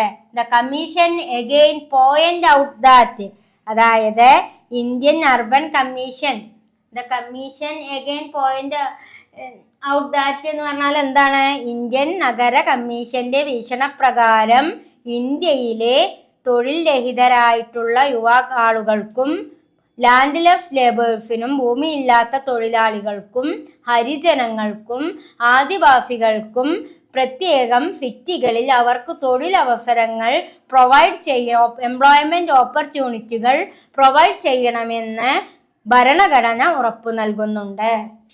അതേപോലെ തന്നെ അത് പ്രകാരം for these million our urban centres will continue to be havens of hope where they can for a new future. അങ്ങനെ എന്താണ്, നമ്മുടെ നഗര കേന്ദ്രങ്ങൾ പ്രതീക്ഷയുടെ സ്വർഗങ്ങളായി തുടരും, അവിടെ അവർക്ക് പുതിയ ഭാവി കെട്ടിപ്പടുക്കുവാൻ കഴിയും. For these million our urban centres will continue to be havens of hope. അതായത് അങ്ങനെ പറഞ്ഞാൽ എന്താണ് ഇവിടെ ഉദ്ദേശിക്കുന്നത്, ദശലക്ഷക്കണക്കിന് ആളുകൾക്ക് നഗര കേന്ദ്രങ്ങൾ പ്രതീക്ഷയുടെ സ്വർഗമായി മാറും. ഹെവൻസ് ഓഫ് ഹോപ്പ് പറഞ്ഞാൽ പ്രതീക്ഷ, ഹെവൻസ് എന്ന് പറഞ്ഞാൽ സ്വർഗം. അപ്പോൾ നഗരമേഖലകൾ ലക്ഷക്കണക്കിന് ആളുകൾക്ക് പ്രതീക്ഷയുടെ ഒരു സ്വർഗമായി തുടരും. അങ്ങനെ നഗരവൽക്കരണം മൂലം നഗരവൽക്കരണവും അതിലൂടെ ഉണ്ടായ കുടിയേറ്റവും ആളുകൾക്ക് പ്രതീക്ഷയുടെ സ്വർഗം നൽകും എന്ന് പറഞ്ഞാൽ അവർക്ക് തൊഴിലവസരങ്ങൾ നൽകുകയും അവരുടെ ജീവിതത്തിൽ മാറ്റങ്ങൾ ഉണ്ടാകാൻ കാരണമാകും എന്നാണ് അവിടെ ചൂണ്ടിക്കാണിക്കുന്നത്. അങ്ങനെ പുതിയ ഭാവി കെട്ടിപ്പടുക്കുവാൻ ഈ മൈഗ്രേഷൻ ആളുകളെ സഹായിക്കും. ഇതാണ് അതിലെ മൈഗ്രേഷൻ എന്ന ടോപ്പിക്കിലെ ഫസ്റ്റ് പാരഗ്രാഫിലൂടെ പറയുന്നത്. മൈഗ്രേഷനിലൂടെ, കുടിയേറ്റത്തിലൂടെ ഒരുപാട് ആളുകൾക്ക്, ഭൂമിയില്ലാത്ത ആളുകൾക്കും തൊഴിൽ രഹിതരായിട്ടുള്ള ആളുകൾക്കും ആദിവാസികൾക്കും അതേപോലെ തന്നെ ഹരിജൻസിനും അവർക്കൊക്കെ മൈഗ്രേഷൻ കുടിയേറ്റം ചെയ്യാൻ സാധിച്ചതിനാൽ ഒരുപാട് തൊഴിലവസരങ്ങൾ ലഭ്യമാകുകയും അത് അവരുടെ പ്രതീക്ഷകൾ വളരുന്നതിനും അതേപോലെ തന്നെ അവർക്ക് നല്ലൊരു ഭാവി ഉറപ്പുവരുത്തുന്നതിനും സാധിച്ചിട്ടുണ്ട് എന്നാണ് ആ ഒരു ഫസ്റ്റ് പാരഗ്രാഫിലൂടെ മൈഗ്രേഷനിൽ വ്യക്തമാക്കുന്നത്. ഇനി അതിലെ സെക്കൻഡ് പാരഗ്രാഫും കൂടി നമുക്ക് ആവശ്യമാണ്. അതെന്താന്ന് പറയാം. In India this increase in urban ward migration is of fairly recent origin which began in the late 1930s. Of the total migrant in urban areas, 20% are displaced from Pakistan, 51% from rural areas of the same state and 2.5% from rural areas of other states. An important feature of the immigrant stream in urban areas is its predominantly male character. അപ്പോൾ due to എന്താ ഇവിടെ പറയുന്നത്, in India these increase in urban ward migration, ഇന്ത്യയിൽ നഗരപ്രദേശങ്ങളിലേക്കുള്ള കുടിയേറ്റത്തിന്റെ ഈ വർധനവ് വളരെ അടുത്ത കാലത്ത് ആരംഭിച്ചതാണ്. In India, this increase in urban ward migration is of fairly recent origin which began on the late 1913. ഇന്ത്യയിൽ നഗരപ്രദേശങ്ങളിലേക്കുള്ള കുടിയേറ്റത്തിന്റെ വർധനവ് ഈ അടുത്ത കാലത്തായിട്ട് ആരംഭിച്ചതാണ്. 1930-1930കളിലൂടെയാണ് ഇന്ത്യയിൽ നഗരപ്രദേശങ്ങളിലേക്കുള്ള കുടിയേറ്റം ആരംഭിച്ചത് എന്നാണ് പറയുന്നത്. Of the total migrant in urban area 20% are displaced from Pakistan.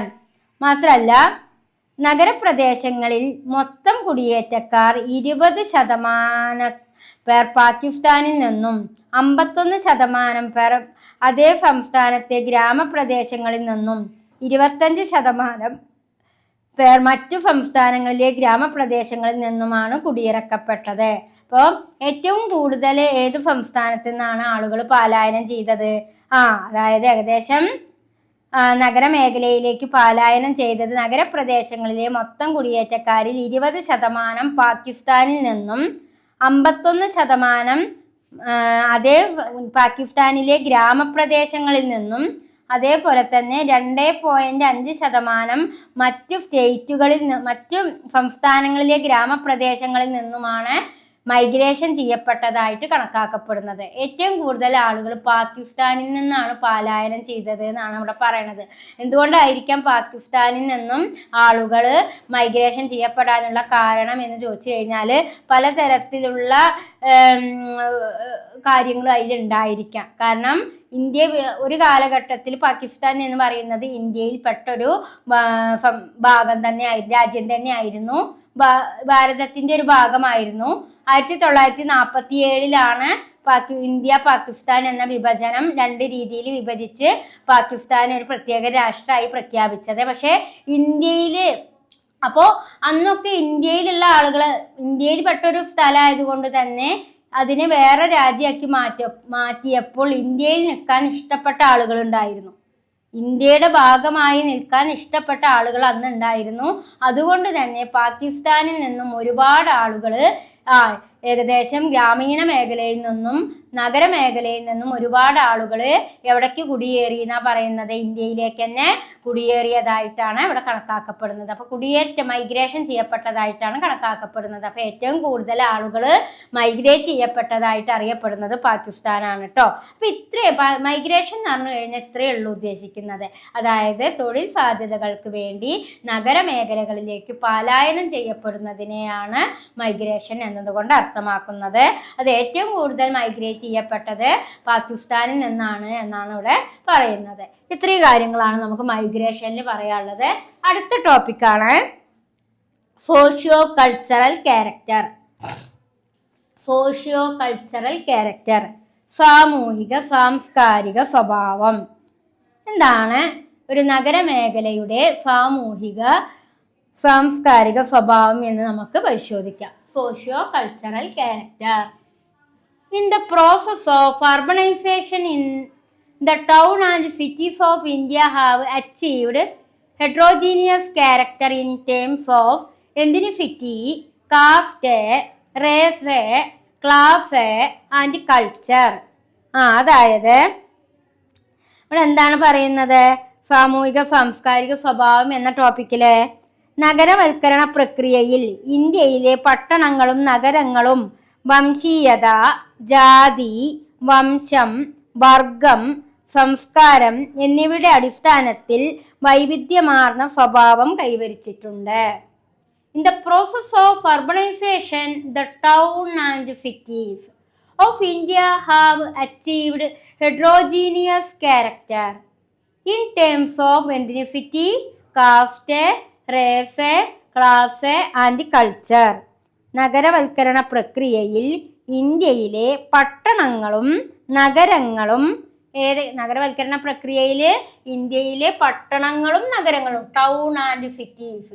The process of urbanisation. Process of urbanisation എന്ന് പറഞ്ഞാൽ എന്താ? നഗരവൽക്കരണ പ്രക്രിയയിലെ ഇന്ത്യയിലെ പട്ടണങ്ങളും നഗരങ്ങളും എന്ത് ചെയ്യപ്പെട്ടുന്നു? ഏതൊക്കെ കാര്യങ്ങളില്?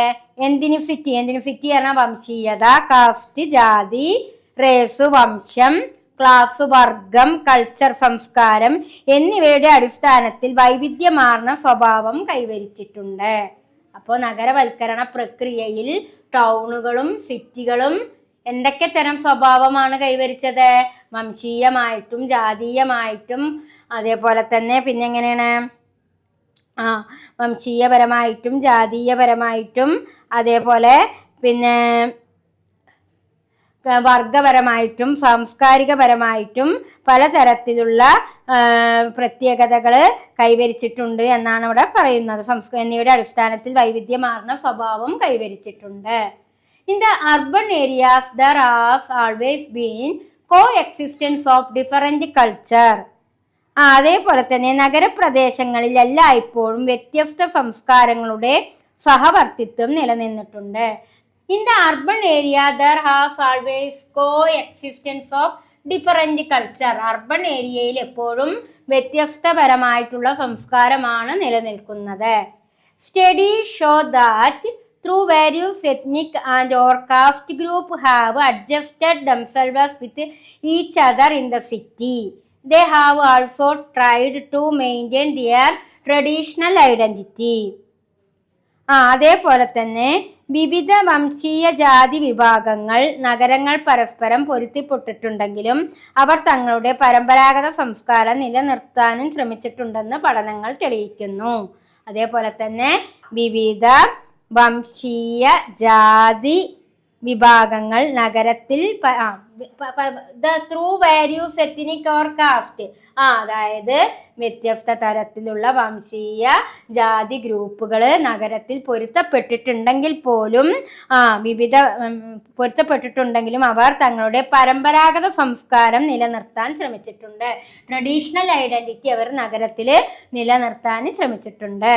അപ്പോൾ നഗരത്തിലുള്ള ആളുകൾ അവിടുത്തെ വംശീയപരമായിട്ടും ജാതീയപരമായിട്ടൊക്കെ ഉള്ള സഹവർത്തിത്വം ജാതീയപരമായിട്ടും വംശീയപരമായിട്ടും പരസ്പരം പൊരുത്തപ്പെട്ടിട്ടുണ്ടെങ്കിലും അവർ തങ്ങളുടെ ട്രഡീഷണൽ ഐഡന്റിറ്റി പറഞ്ഞാൽ പരമ്പരാഗതമായിട്ടുള്ള സംസ്കാരം നിലനിർത്താൻ നഗരങ്ങളിലെ ആളുകൾ ശ്രമിക്കുന്നുണ്ട് എന്നാണ് അവിടെ പറയുന്നത്. അതൊരു സാമൂഹിക സാംസ്കാരിക സ്വഭാവ സവിശേഷതയാണ്. വംശീയമായിട്ടും ജാതീയപരമായിട്ടും നഗരത്തിലെ ആളുകൾ പൊരുത്തപ്പെടാൻ ശ്രമിക്കുന്നുണ്ടെങ്കിൽ പോലും അവര് ട്രഡീഷണൽ പരമ്പരാഗത ഐഡന്റിറ്റി നിലനിർത്താനും അവരൊപ്പം ശ്രമിക്കുന്നുണ്ട്. അതേപോലെ തന്നെ അപ്പൊ അതാണ് സോഷ്യോ കൾച്ചറൽ ക്യാരക്ടർ എന്നുകൊണ്ട് ഉദ്ദേശിക്കുന്നത്. ജാതീയപരമായിട്ടും വംശീയപരമായിട്ടും ഒക്കെ പല പൊരുത്തപ്പെടൽ നഗരങ്ങൾ ചെയ്യുന്നുണ്ടെങ്കിൽ പോലും അവരെന്തവിടെ നിലനിർത്തുന്നുണ്ട്? അവരുടെ ട്രഡീഷണൽ ആയിട്ടുള്ള ഐഡന്റിറ്റി നിലനിർത്താൻ ശ്രമിക്കുന്നുണ്ട് എന്നാണ് അവിടെ ചൂണ്ടിക്കാണിക്കുന്നത്. അതേപോലെ തന്നെ പിന്നെ നമുക്ക് അതിൽ പറയാനുള്ളത് എന്താ എന്ന് നോക്കാം. ശ്രദ്ധിച്ചോളൂ.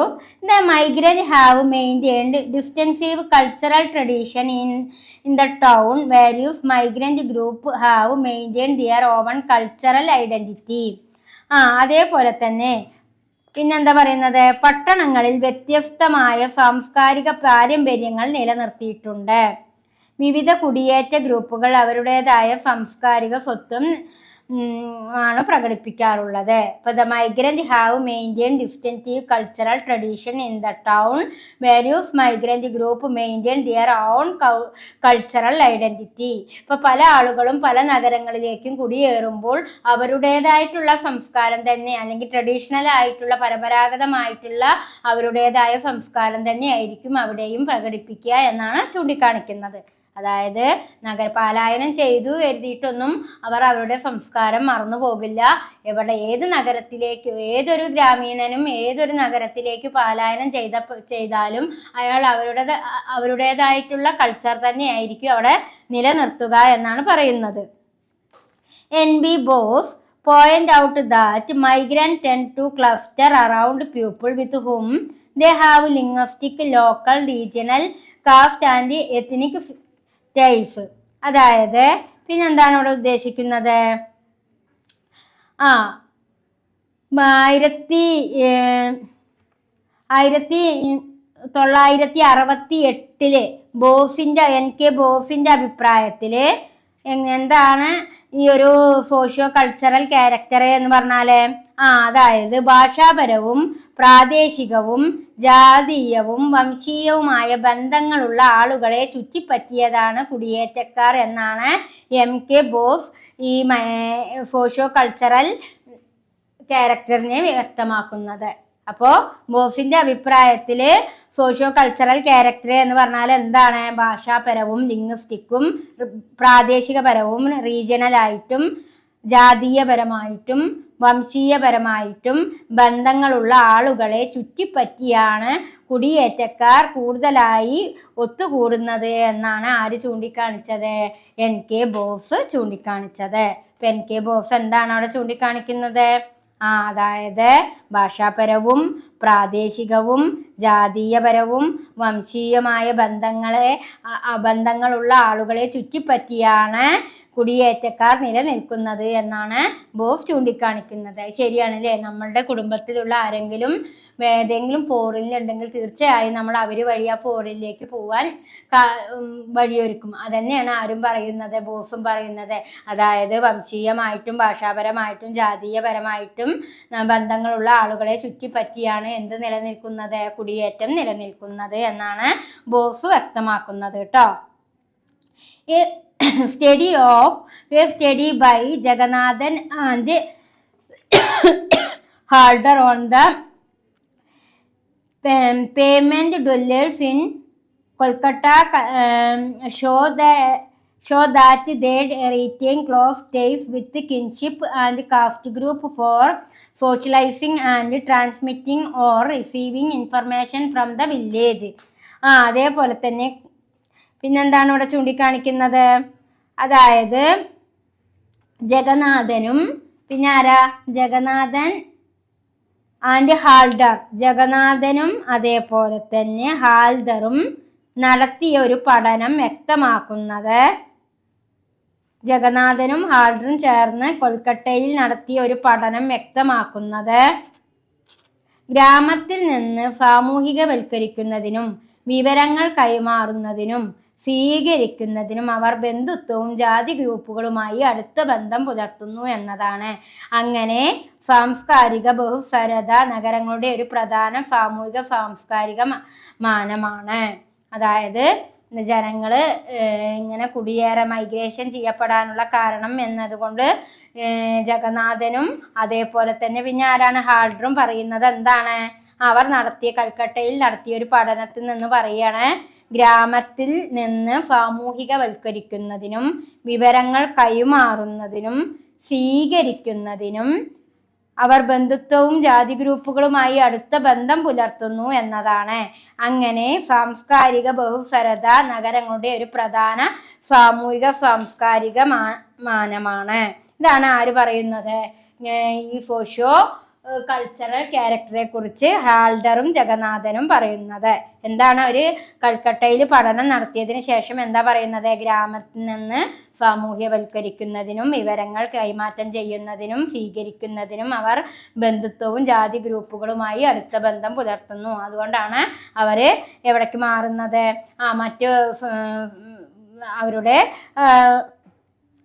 അടുത്ത ബന്ധം പുലർത്തുന്നവരിലേക്ക് മാറി താമസിക്കാനുള്ള കാരണം കാരണം നമ്മളതായിട്ടുള്ള കുടുംബക്കാരുണ്ടെങ്കിൽ അവരെവിടെയാണോ അവിടെ പോയി താമസിക്കും, നമ്മളതായിട്ടുള്ള സംസ്കാരം ഫോളോ ചെയ്യും എന്നാണ് ആര് പറയുന്നത്?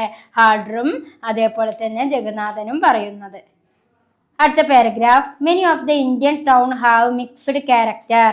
ഇന്ത്യയിലെ പല പട്ടണങ്ങളും മിശ്ര സ്വഭാവമുണ്ട്.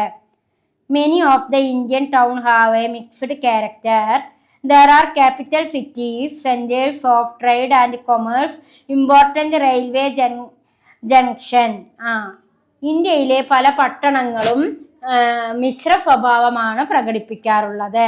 അതായത് തലസ്ഥാന നഗരങ്ങൾ, വ്യാപാര വാണിജ്യ കേന്ദ്രങ്ങൾ, പ്രധാനപ്പെട്ട റെയിൽവേ ജംഗ്ഷനുകൾ മുതലായവയാണ്. ഇത്തരം നഗരങ്ങളിൽ പഴയ നിവാസികൾ അടങ്ങുന്ന ഒരു ഏരിയ നമുക്ക് കാണാം. നഗരത്തിലെ ഏറ്റവും പഴക്കം ചെന്ന പ്രദേശമാണിത്.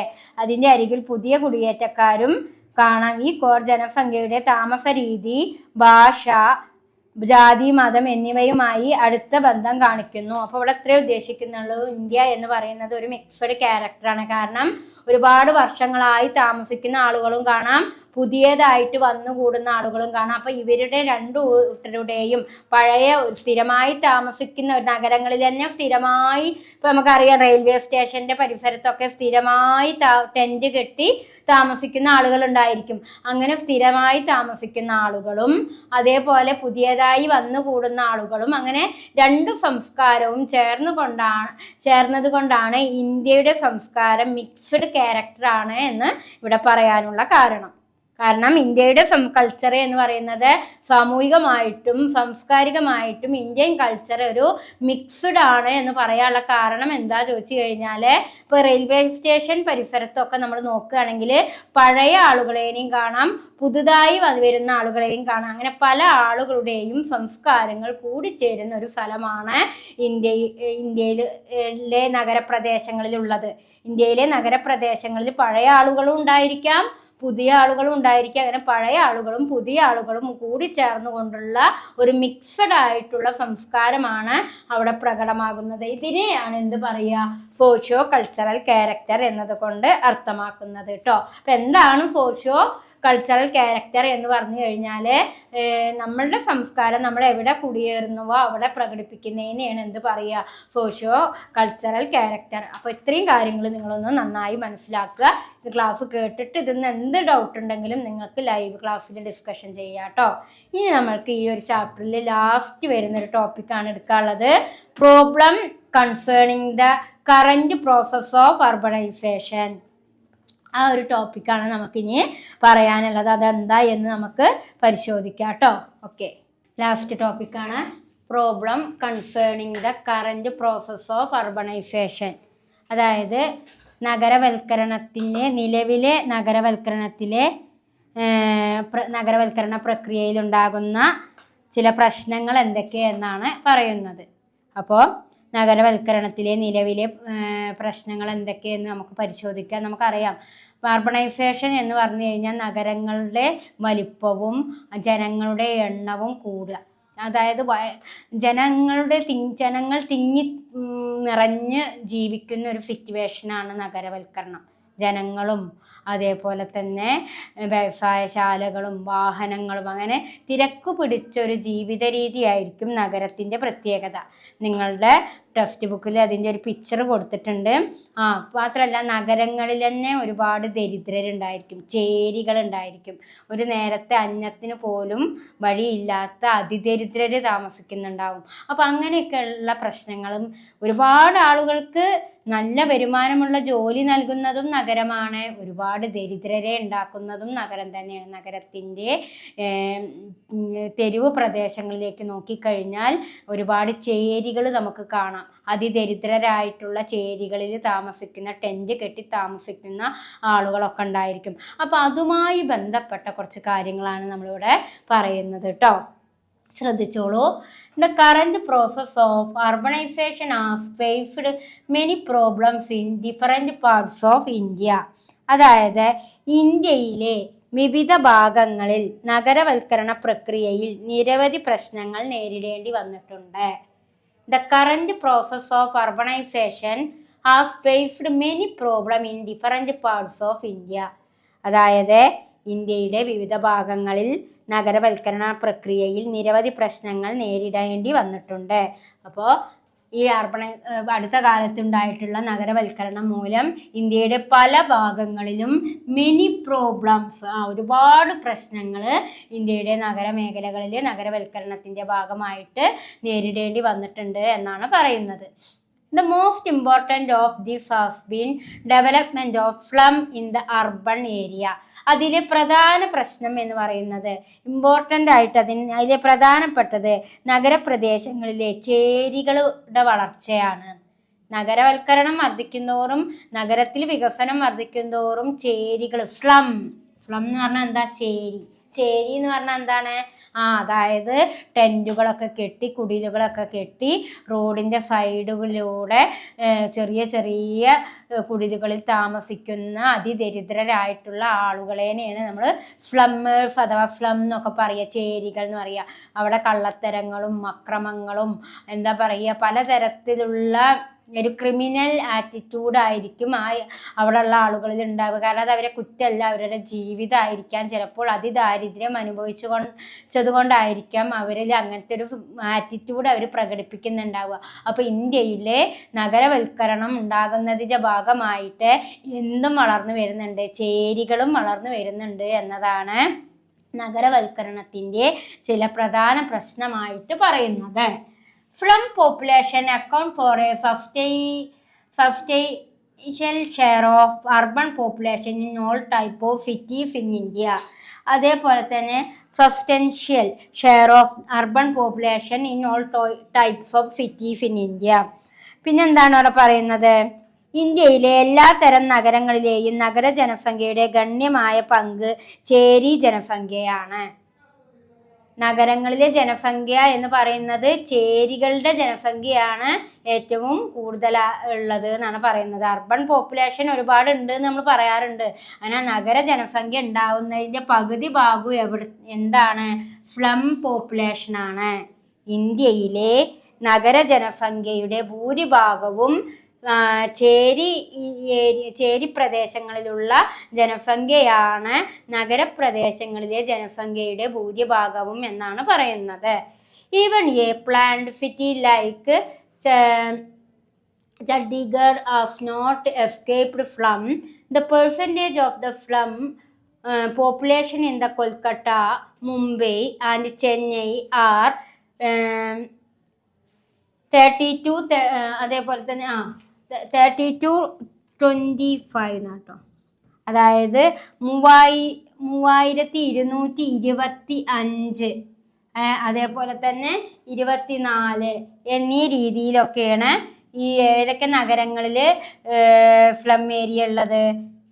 കൊൽക്കട്ടയിലും മുംബൈയിലും ചെന്നൈയിലൊക്കെ ഏകദേശം 3225 ആൻഡ് 24 ലെവലിലാണ് ഈ സ്ലം അതായത് ചേരികൾ ഉള്ളതായിട്ട് ഇവിടെ ചൂണ്ടിക്കാണിക്കുന്നത് കേട്ടോ.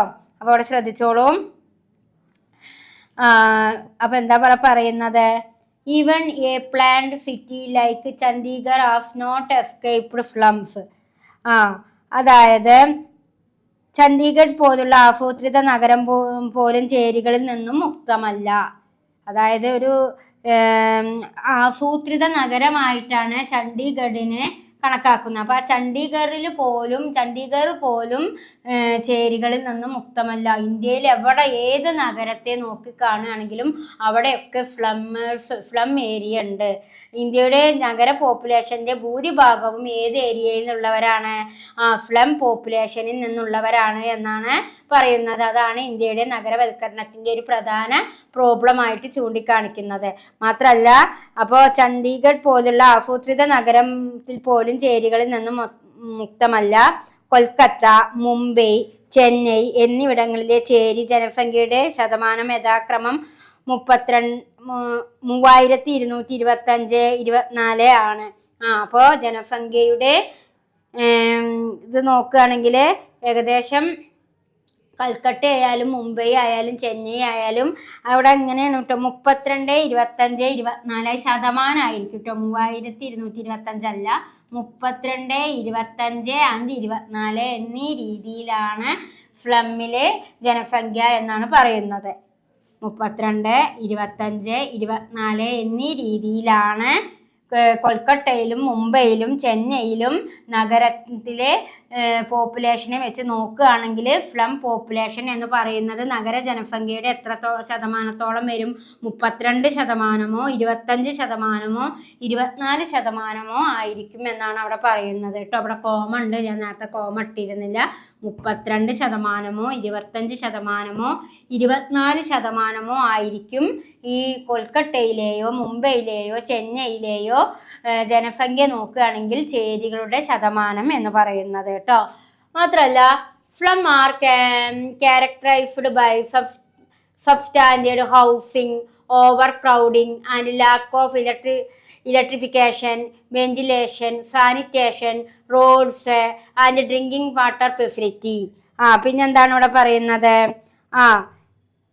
നിലവാരമില്ലാത്ത ഭവനങ്ങൾ. ഫ്ലമ്മേഴ്സിന്റെ ജീവിതമാണ് ഇവിടെ ചൂണ്ടിക്കാണിക്കുന്നത്. Slum are characterised by substandard housing, നിലവാരമില്ലാത്ത ഭവനങ്ങൾ.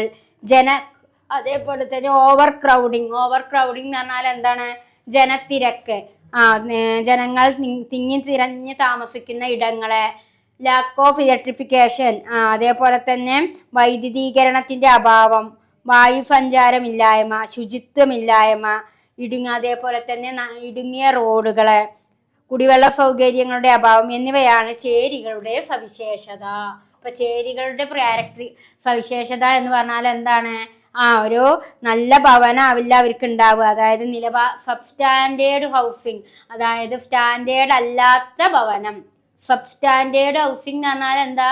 സ്റ്റാൻഡേർഡ് അല്ലാത്ത, നിലവാരമില്ലാത്ത വീടുകളും.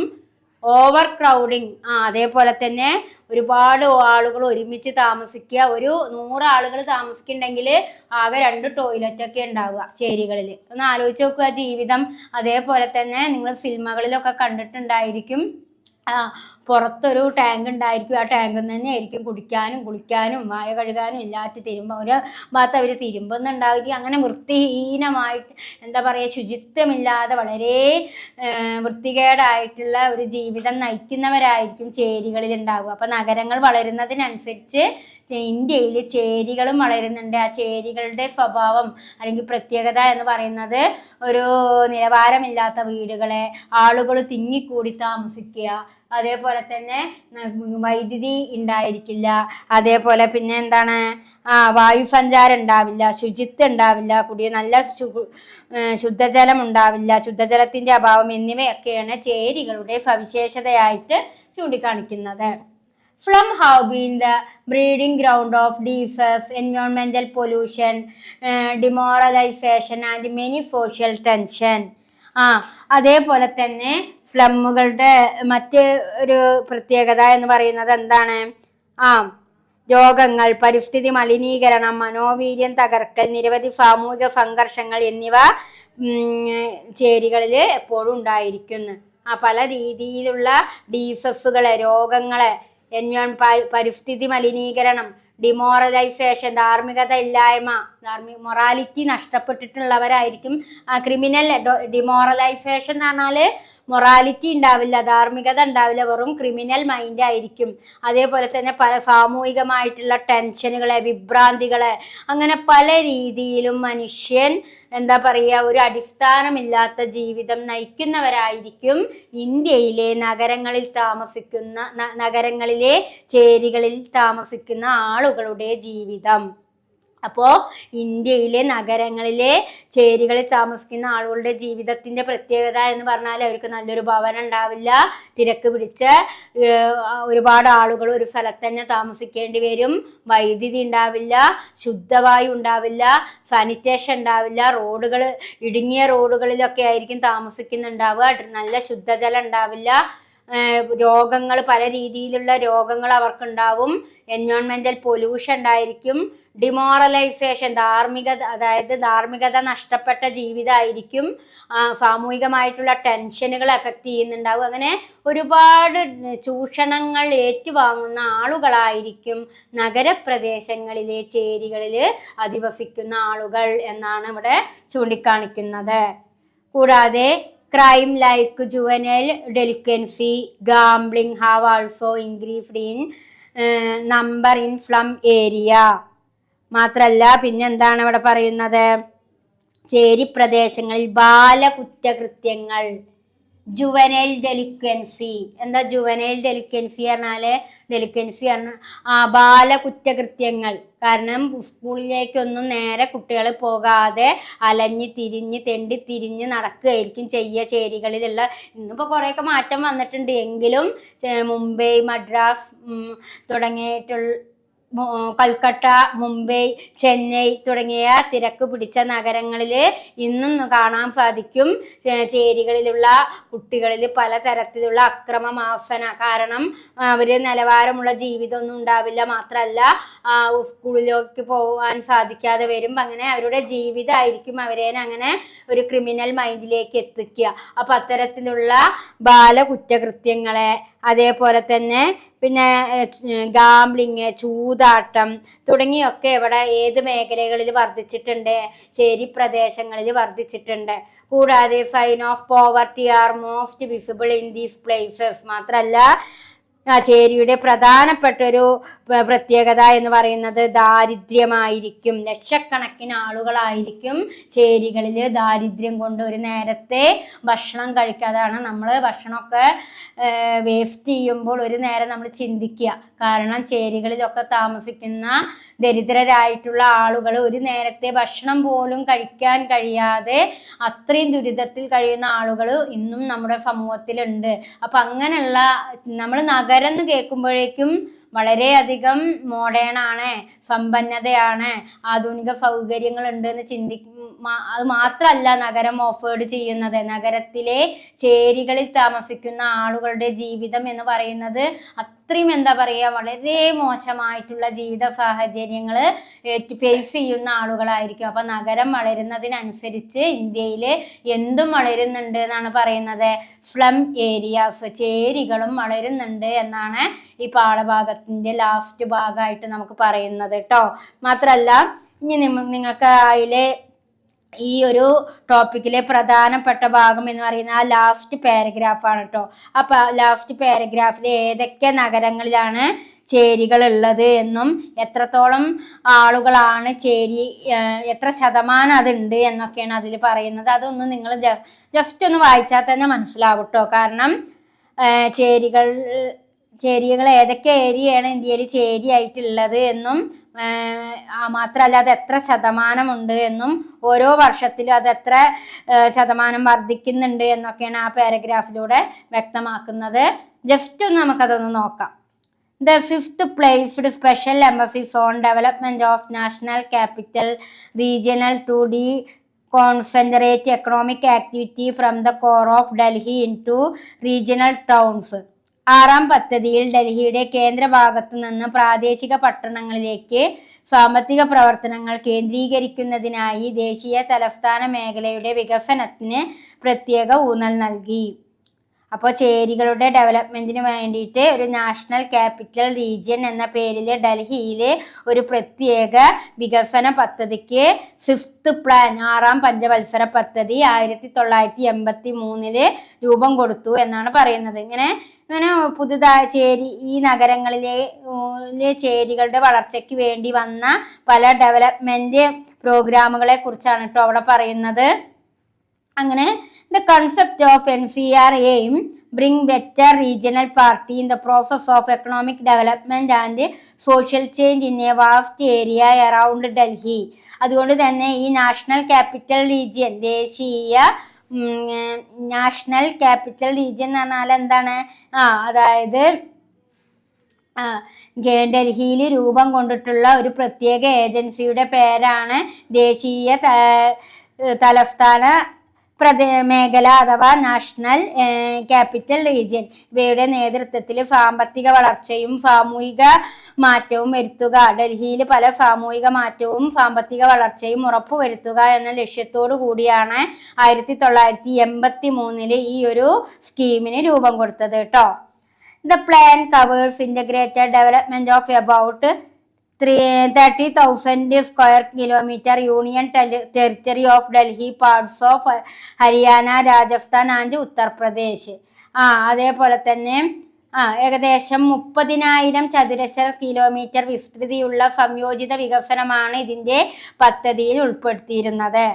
ഏകദേശം 30,000 ചതുരശ്ര കിലോമീറ്റർ വിസ്തൃതിയിൽ സംയോജിത വികസനം ഉറപ്പുവരുത്തുക എന്നതായിരുന്നു ഇതിൻ്റെ ലക്ഷ്യം. മാത്രമല്ല ഡൽഹി വികസനത്തിന് വേണ്ട അതുകൂടാതെ തന്നെ പിന്നെന്താണ്, കേന്ദ്രഭരണ പ്രദേശത്തും ഹരിയാന, രാജസ്ഥാൻ, ഉത്തർപ്രദേശ് എന്നിവയുടെ ചില ഭാഗങ്ങളിലും ഡൽഹിയിലൊക്കെ 30,000 square square feet kilometre ചുറ്റളവിനുള്ളിൽ നഗരവൽക്കരണവും slum ഡെവലപ്മെൻറ്റും ഉറപ്പുവരുത്തുക എന്നതായിരുന്നു ഈ NCRന്റെ ലക്ഷ്യമായിട്ട് ഇവിടെ ചൂണ്ടിക്കാണിക്കുന്നത് കേട്ടോ. അങ്ങനെ അതേപോലെ തന്നെ പിന്നീട് അതിൽ പറയുന്നത് The statutory body has been constituted through an enactment of Parliament in 1985 and a draft regional plan since have been prepared for the development of NCR. 1985 parliament പാസാക്കിയതിലൂടെ ഒരു സ്റ്റാറ്റ്യൂട്ടറി ബോർഡ് രൂപീകരിക്കുകയും അങ്ങനെ NCR വികസനത്തിനായി ഒരു കരട് പ്രാദേശിക പദ്ധതി തയ്യാറാക്കുകയും ചെയ്തു. അപ്പോൾ പിന്നീടുള്ള നഗരങ്ങളിലൊക്കെ NCRന്റെ നേതൃത്വത്തിലാണ് വികസന പദ്ധതികൾക്ക് രൂപം കൊടുത്തത് തുടങ്ങിയ കാര്യങ്ങളാണ് ഈ ഒരു പാരഗ്രാഫിലൂടെ പറയുന്നത്. പക്ഷേ നിങ്ങളോട് problem of concerning the current process of urbanisation ചോദിച്ചു കഴിഞ്ഞാൽ നിങ്ങൾ ഇത്രയും കാര്യങ്ങളാണ് എഴുതി വെക്കേണ്ടത് കേട്ടോ. കാരണം ഇത്രയും കാര്യങ്ങൾ നിങ്ങൾ ഒരിക്കലും ഒഴിവാക്കരുത്. വളരെ ഇമ്പോർട്ടൻ്റ് ആയിട്ടുള്ള കാര്യങ്ങളാണ് ഇവിടെ എഴുതിയിട്ടിട്ടുള്ളത്. ഇത്രയും കാര്യങ്ങൾ നിങ്ങൾ നന്നായിട്ട് നോക്കി മനസ്സിലാക്കണം കേട്ടോ. അപ്പോൾ നമ്മളുടെ 7ാമത്തെ യൂണിറ്റ് സോഷ്യോളജി ഓഫ് ഇന്ത്യയിലെ 2nd ബ്ലോക്കിലെ 7th യൂണിറ്റ് ഇവിടെ കംപ്ലീറ്റ് ആയിട്ടുണ്ട് കേട്ടോ. ഇനി നമ്മൾക്ക് 8th യൂണിറ്റ് എന്തൊക്കെ കാര്യങ്ങളാണ് അവിടെ അനലൈസ് ചെയ്യുന്നത് എന്ന് നമുക്ക് നോക്കാം. ഓക്കെ.